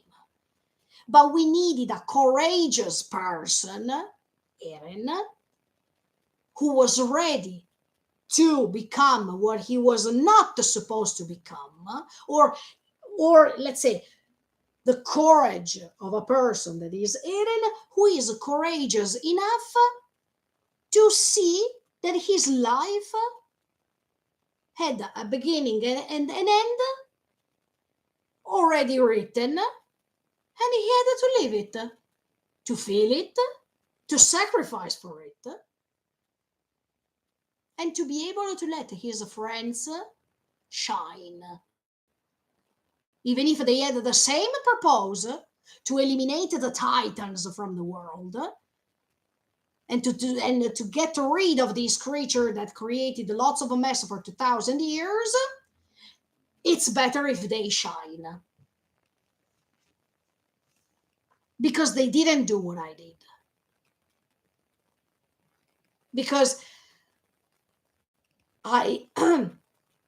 okay, I didn't step on my selfishness, and in fact I let them survive, but I stepped on the dignity of being a human. Because with what I did, I created lots of pain, so I can't be glorified because of that. So as you can see, we can keep going on talking forever about this story. And maybe next year, if we rewatch the entire story, things can be different. Maybe people think differently once again. Maybe people will catch a detail that for now it was impossible for us to catch. This story doesn't finish now that it's finished. This story finishes when we want it to finish. But we can keep analyzing it forever. I mean,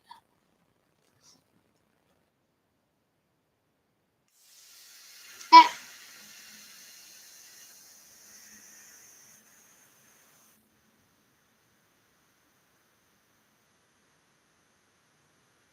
and see, Peak now she's going, right?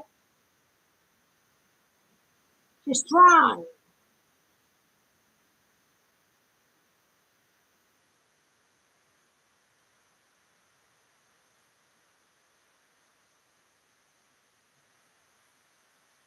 Okay, before I say what I needed to say, did you hear Mikasa say, Mate? The desperation, the fact that she still can't accept the departure. Because she still believes that there should be a way to talk to him and convince him. She's still following what Armin was saying, because in fact, in the meantime, Armin is not there. So if Pick and all the others are killing him, even Armin later can feel disappointed. Or if Armin is somewhere else right now, we can't fulfill that promise. So, I mean, it's like a matter of life and death here for Mikasa. Wait, because I'm not ready. Yes, we were not ready too, but Pick is trying anyway to attack Eren. And now what's going to happen?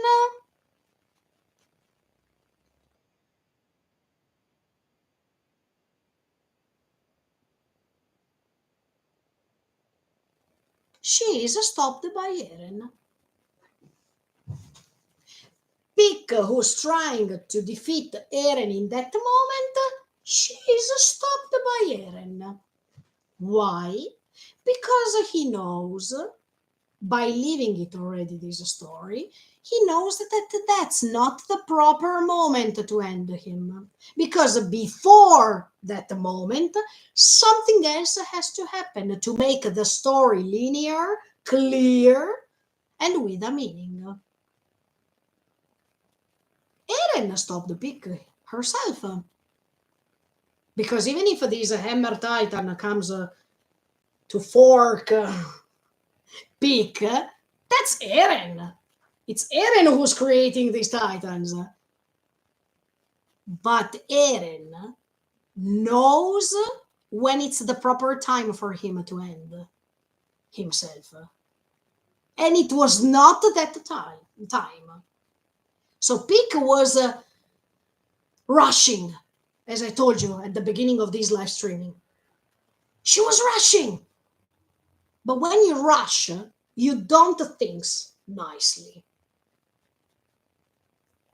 And Pick was rushing for nothing. Because Eren stopped her, and we can understand that he stopped her because Armin still has to confront himself. Armin still has to meet Zeke and talk to him and have a different vision of life. Armin still has to come out from there. Falco has to come and protect them. There are so many things that still have to come. So that was not the right time. And Eren knows it. Because Eren already saw how he will die. And by knowing, you can't change a story that it's already written.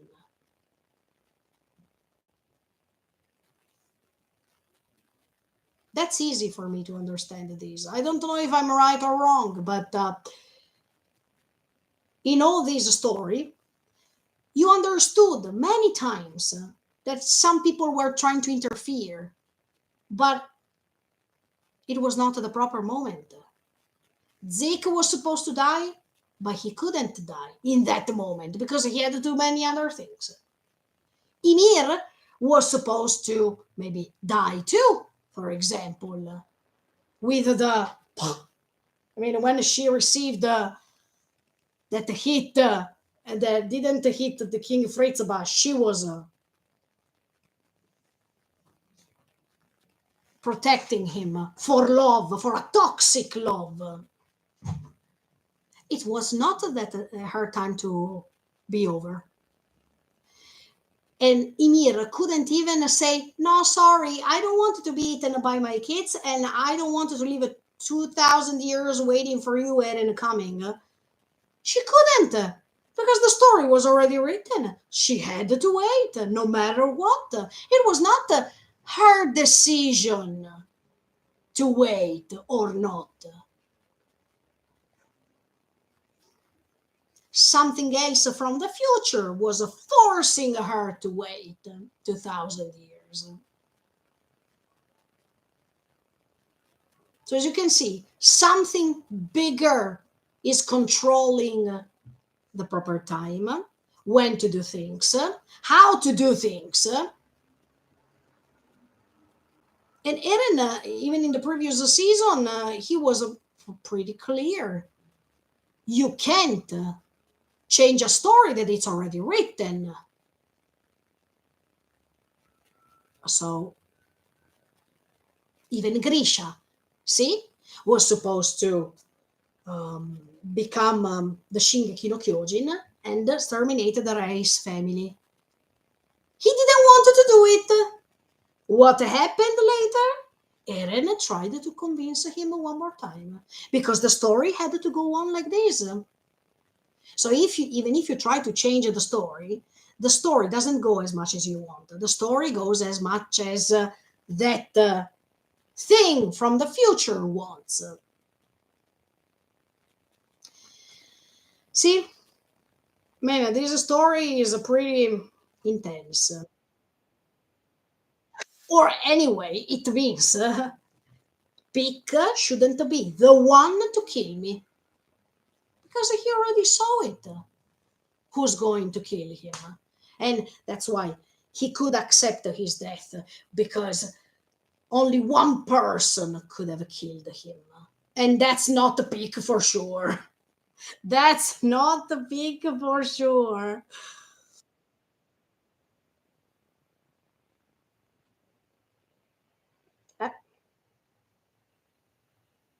But as you can see,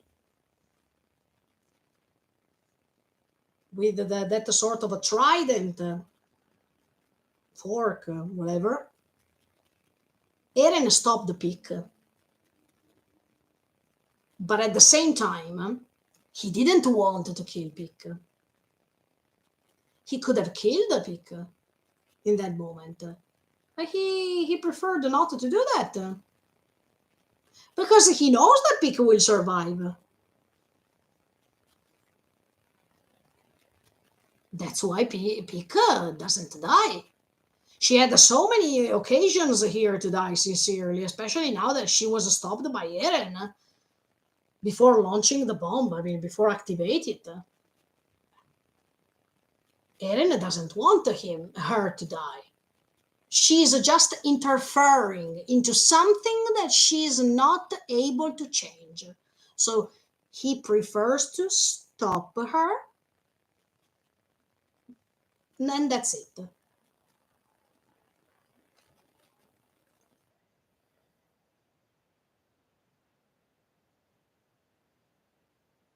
Then if you noticed, until Armin and Zeke are talking, these lots of titans are attacking them, etc., etc. Later, something changes. Of course, it will change because of the discussion that Armin is having with Zeke, and because Zeke is reporting to these previous owners all the discussion that he had with Armin. But at the same time, sorry for the bike that is brum brum brum, but at the same time, think about it. Think about it.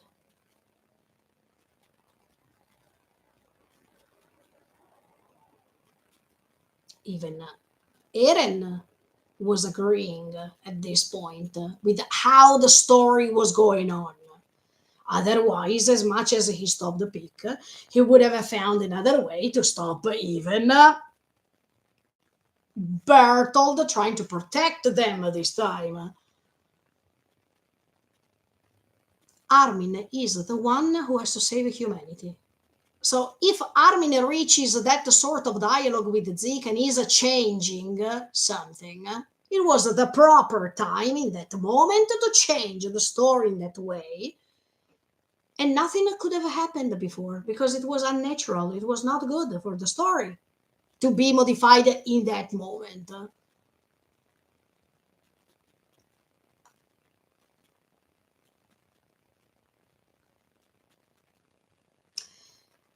Mika Marin, I was it the 80% because of how long it took for that choice to finally be made. I think so. I think so. I mean,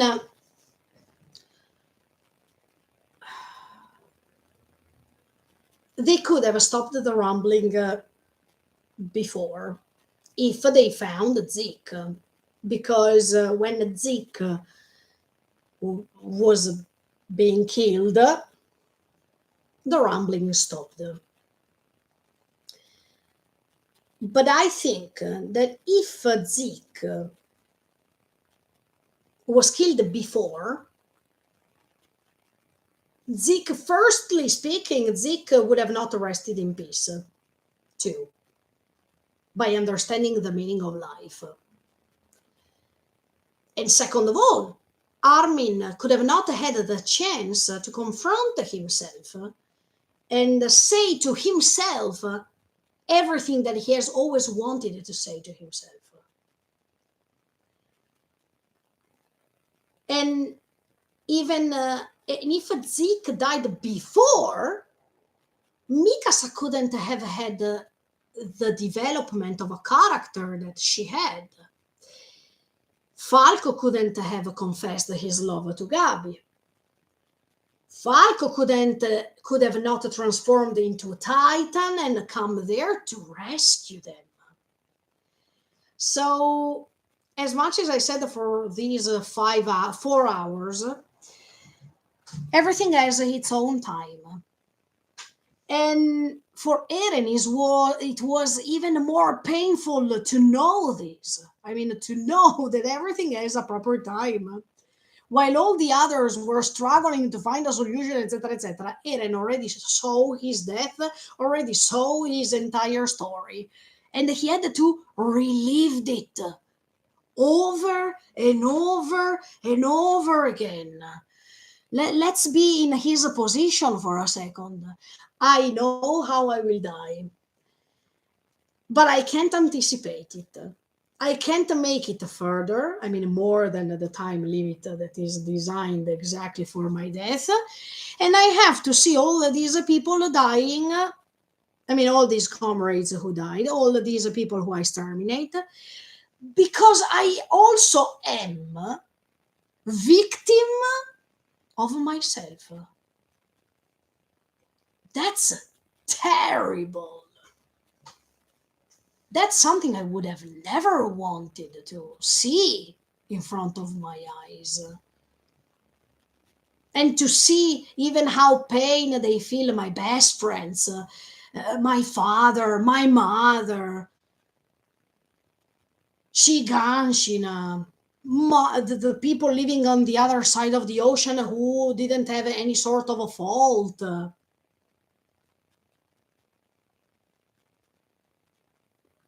There is a time for everything, but the risk is that until you reach that time, you lose yourself. You lose your mental health. That's the only thing that I'm thinking right now. I mean, yes, Zeke could have been killed before this time. They had many occasions. Levi had the right occasion to kill him in season 3, part 2, because he was there. Okay, the cart Titan was coming, but he had all the time to cut his head. But he didn't do it. But let's pretend, okay? If Levi cut his head in that moment, how the story would have gone on. Because the royal bloodline, there was a Historia only left. Dinah was over. So they had to sacrifice a Historia instead. So she couldn't have that kid she has now. See? But at the same time, Eren had to be used anyway, because he was the founding Titan. So with the Historia,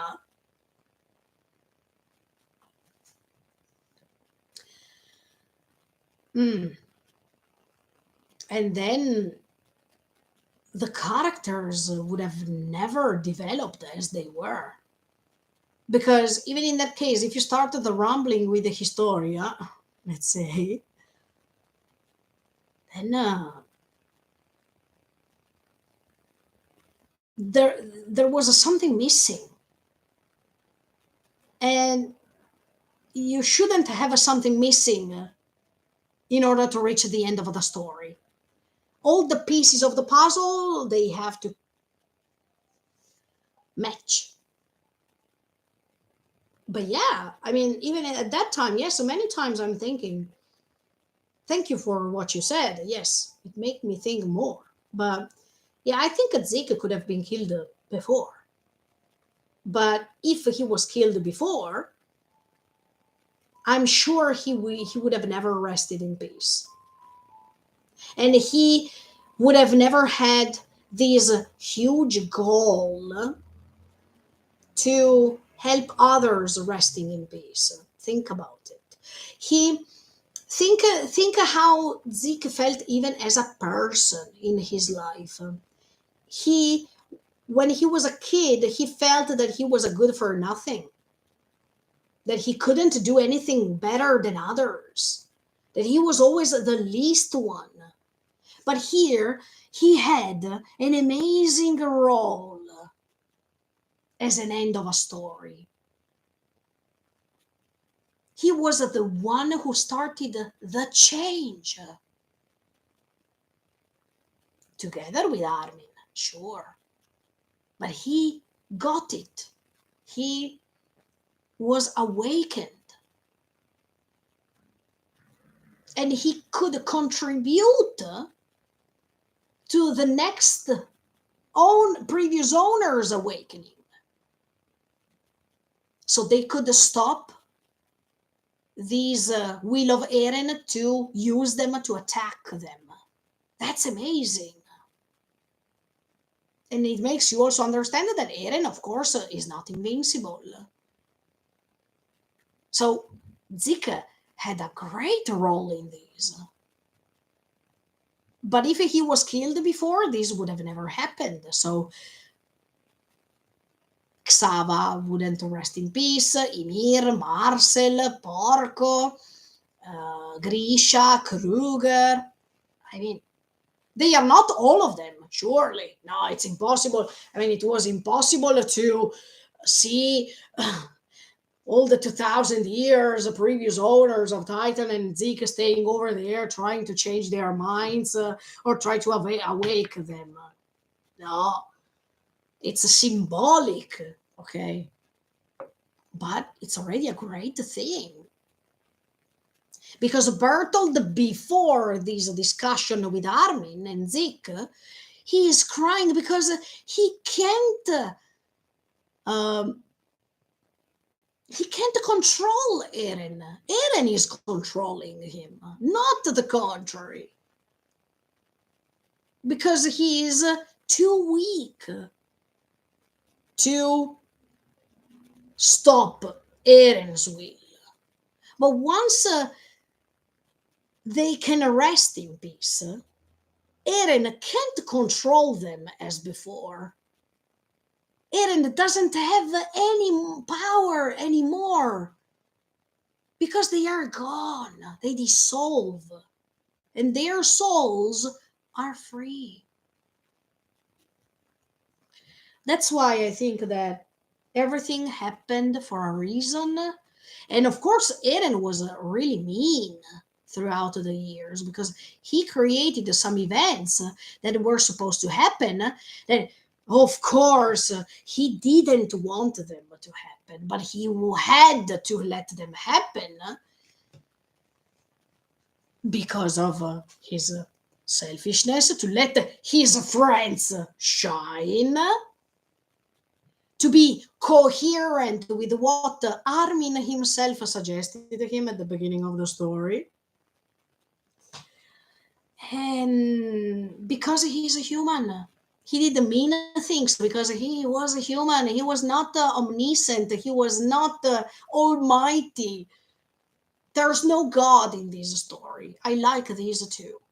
There's no God. There's not something extremely powerful to be defeated. Yes, that creature could seem so, but even that creature is a living thing. And living things, sooner or later, they have an end. They can't survive forever. And if you catch that thing in time, it can't resurrect. It can't survive or multiply. Some people had the vision that with that extra credit scene, the boy that enters the tree, right? Okay, no, I will tell you later, but I hope you understand what I mean. Eren was mean. But sometimes, okay, even if this is a fantastic story, I mean, it's a fantasy story, it's not real. Sometimes you have to turn mean to say the truth. And I think Eren, unfortunately, had to be mean, not just because he was the victim of his own existence as a human being, but also because sometimes, even Armin said it, sometimes you have to abandon something to create the change. So it's like as if you can say, sometimes you have to sacrifice yourself to be sure that you had an important role in that story to make the change happen. And I think Eren was really courageous, because I don't know how many people would have done the same. And this story needed a courageous person who was ready to do meaningful things to reach a certain goal. Eren was courageous from the beginning. He was the elected one, the chosen one. Also, for this characteristic, ready to go, ready to fight, right? Yes, I'm ready, I'm ready. Even if he was not sometimes, most of the times, he was there. I'm ready. Maybe if we chose Armin from the beginning of this story, Armin was not the right choice. Not even Mikasa, not even John, not even Connie, not even Sasha, not even Hanji or Levi. No. Eren was the most courageous one. That even if they had to be the one who were losing, okay, but let's retry. He was always ready to try, to try, to try, to try. Even after a loss. What do we do next? Are we ready? The others were not ready. So, yeah, I think that he was the only option. But at the same time, things have to happen in a certain moment. And maybe Eren was just trying to repeat the story that he saw already. Was it right? Was it wrong? Because at the end of the day, he is deciding that the story has to be repeated exactly as much as he saw. And maybe we can say, how dare you? I mean, Eren, who do you think you are to control and to choose how the story has to go on? Basically, because maybe in this story, um, they want us to know that we think that we can choose things, but actually our story is already written. So, for example, in our life too, we have the chance to choose things, right? It's called free will. But what if in another dimension we discover that our life is already projected as it is? And even if we think that we are making choices, something else already chose what we would have chosen at that specific time, in that specific day, in that specific hour or something. I mean, we think that we can choose, but actually, maybe we are also trapped in a dimension in which everything is already chosen and we can't change it. There are people in the world who believe that we actually, and now I make a quotation of Steins Gate, okay? Even in Steins Gate, you believe that things can't change, right? That one dimension has to proceed as it is, because, of course, even if um, Kyoma tried to change the destiny of, oh my, what's her name now? Of, wait,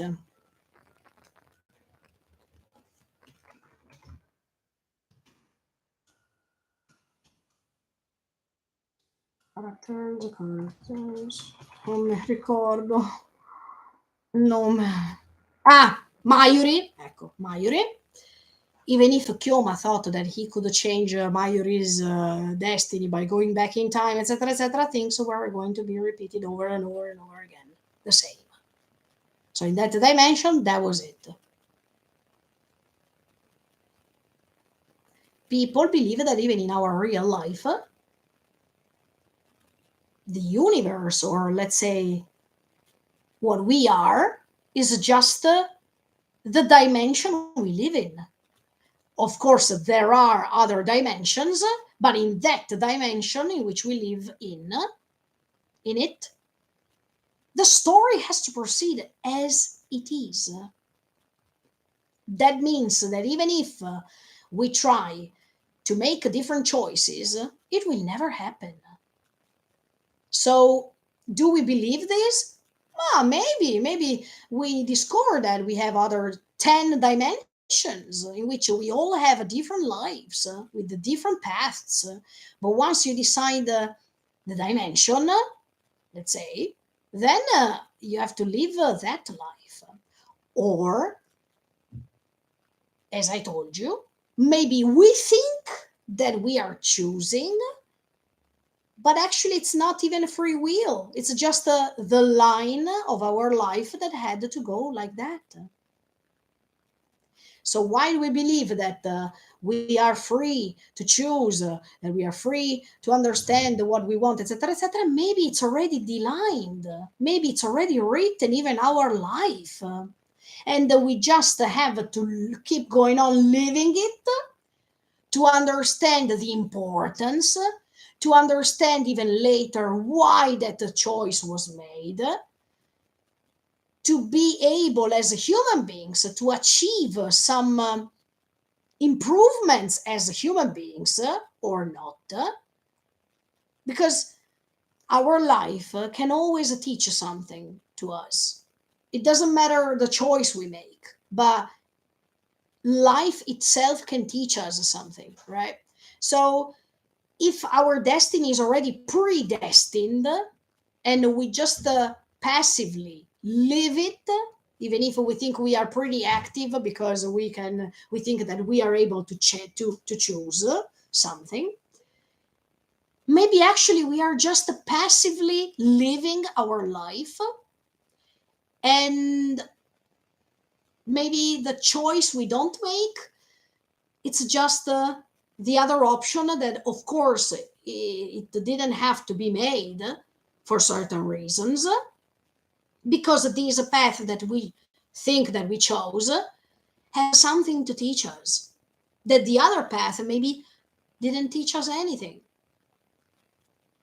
Here we go deep down. I mean, we go inside deep subjects, okay? But I don't know. We don't know. We don't know if there are other dimensions. We don't know if we can have the possibility to live other 10 lives. We don't know what's after death. The mystery of life is the most interesting thing. But for Eren, it was not a mystery. Unfortunately, for Eren, it was just a repetition. That means double pain, because if you cause pain, if you follow the karma rules, if you cause pain, then you will live twice pain, right? I mean, that pain comes back to you, right? Maybe doubled or tripled. That's what happened to Eren. He made meaningful things, and the curse that he has to live is to have this pain repeated by living one more time his destiny. And if you think about it, it's pretty heavy, pretty dark, pretty sinister, and a nightmare. Okay? So he caused a nightmare with some sort of decisions he made, and now this nightmare is doubled to him. I mean, it's back doubled, because not only he has to live those pain one more time, but he has even to know how he dies, accept it, live it. Yeah. And yeah, but thank you for these comments, because they helped me make a digression for a second, and I could talk about this, even if later, when we go ahead, I will keep talking about those kind of things, because there will be specific sentences that come back, and I need to make some sort of statements. But for sure, yeah, maybe we think that our life is chosen by us, while maybe it's already chosen by something else that we don't know. And for some people, it could be God. For some of other people, could be energy. So for some other people, could be the universe. I don't know. But yeah, even religiously speaking, God gives you the free will to choose in certain religions. Okay. But then it depends what you do, that these thing you do creates consequences. But yeah, I prefer to believe that Eren knows already how things go, and he wants to let this story repeat again.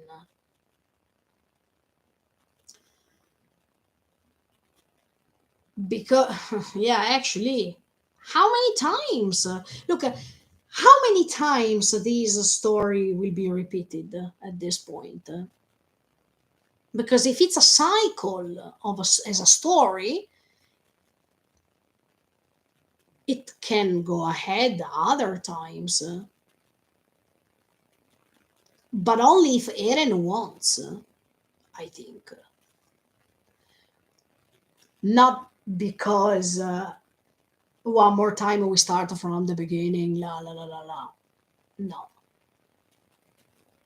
But by knowing that the Titan powers are over, the story can't repeat anymore. Maybe the story was repeating because the Titan's power was not over, and no one tried to make it over. But now that the Titan's power is over, the story can't be repeated anymore. And especially for Eren. Eren, who's now away from those powers that he had, he doesn't have the Shingeki no Kyojin power, so he can't go back in time. He can't reside probably in the memories of somebody else. Maybe later, at the end of the analysis, I'm going to tell you in another part, because this is just part one, so it will go ahead quite a lot. But there are multiple options. See, the story is great because of this, in my opinion. It gives you time to think. It gives you more options. And as much as in the story we shouldn't take sides, because nobody is right and nobody is wrong specifically, even by guessing these new things, even by giving different opinions, we don't take a stand. We don't decide who's right and who's wrong. We accept all opinions, all visions of the story. That's the beauty of this story. Everyone can keep guessing and can keep talking about it and can figure new things out the more it goes on. The more we go on thinking, the more we keep going on analyzing it. Because now these analyses that I'm making now, and even in the next days, is not something certain. Maybe after 1 year, I told you, I will rewatch the story and I will have different opinions. So I like to give you my instant thoughts that can change, that can become more mature. Uh, let's see. Let's see how it goes. But Mika Marin, thank you so much for this comment, because it made me yeah, it made me think of something that I was supposed to say later, but it was nice that I told you now already. And then you said that's right. So it's a matter of realizations and these interactions. Yeah, I think so. A chain of events, absolutely. Because if these chains were put in a different order, the story was pointless. The story has a meaning if the characters achieve new knowledge, something new that they didn't know, and this new knowledge that they achieve can make them change. If Zeke was killed before, it was not possible to reach that amount of knowledge. No. Yeah. Once. Okay, okay, yes. The ideology is so powerful. Yeah, that's the greatness of this story. Because instead of yes, I know that people complained about Isayama's drawings and whatever, but the meaning, the ideology that is based here, that is pretty settled in these stories, something that goes beyond, in my opinion. Yeah, absolutely. Okay, guys, look, I wanted to interrupt here. This is the first part of this long, long analysis. We reached the moment in which Peak is trying to stop Eren, but she is stopped by Eren. And let's see what's going to happen in the next part, because as you can see, there are 4 hours and 20 minutes that I'm talking, but many things are coming in and things is never ending. So sorry that I talk too much, but I just wanted to let you understand my point of view based on the scenes that are going ahead in the episode. And see you next time. I don't know if it's tomorrow or it's another day, but anyway, I will keep going ahead as much as I can with these long analysis, also because we look, I just analyzed the 10 minutes of the episode. Oh my. But I already told you also some other things that are happening later, so I will try to find my way to reconnect everything even in the next parts of the analysis. Thank you so much for the support. Thank you for being here still, and see you with the part 2 of these long, long, endless analysis that it will go ahead. Even after I will finish the analysis, there will be another type of analysis, that is the analysis of the manga, because over there will be another type of analysis that I wanted to try to match manga and anime. So let's see. Stay tuned and keep on watching. Thank you so much. I'll see you next time in next days with the part 2 of this endless analysis. Thank you so much for being here. Thank you for subscribing. Keep subscribing to the channel, and see you next time. Bye. See you. See you.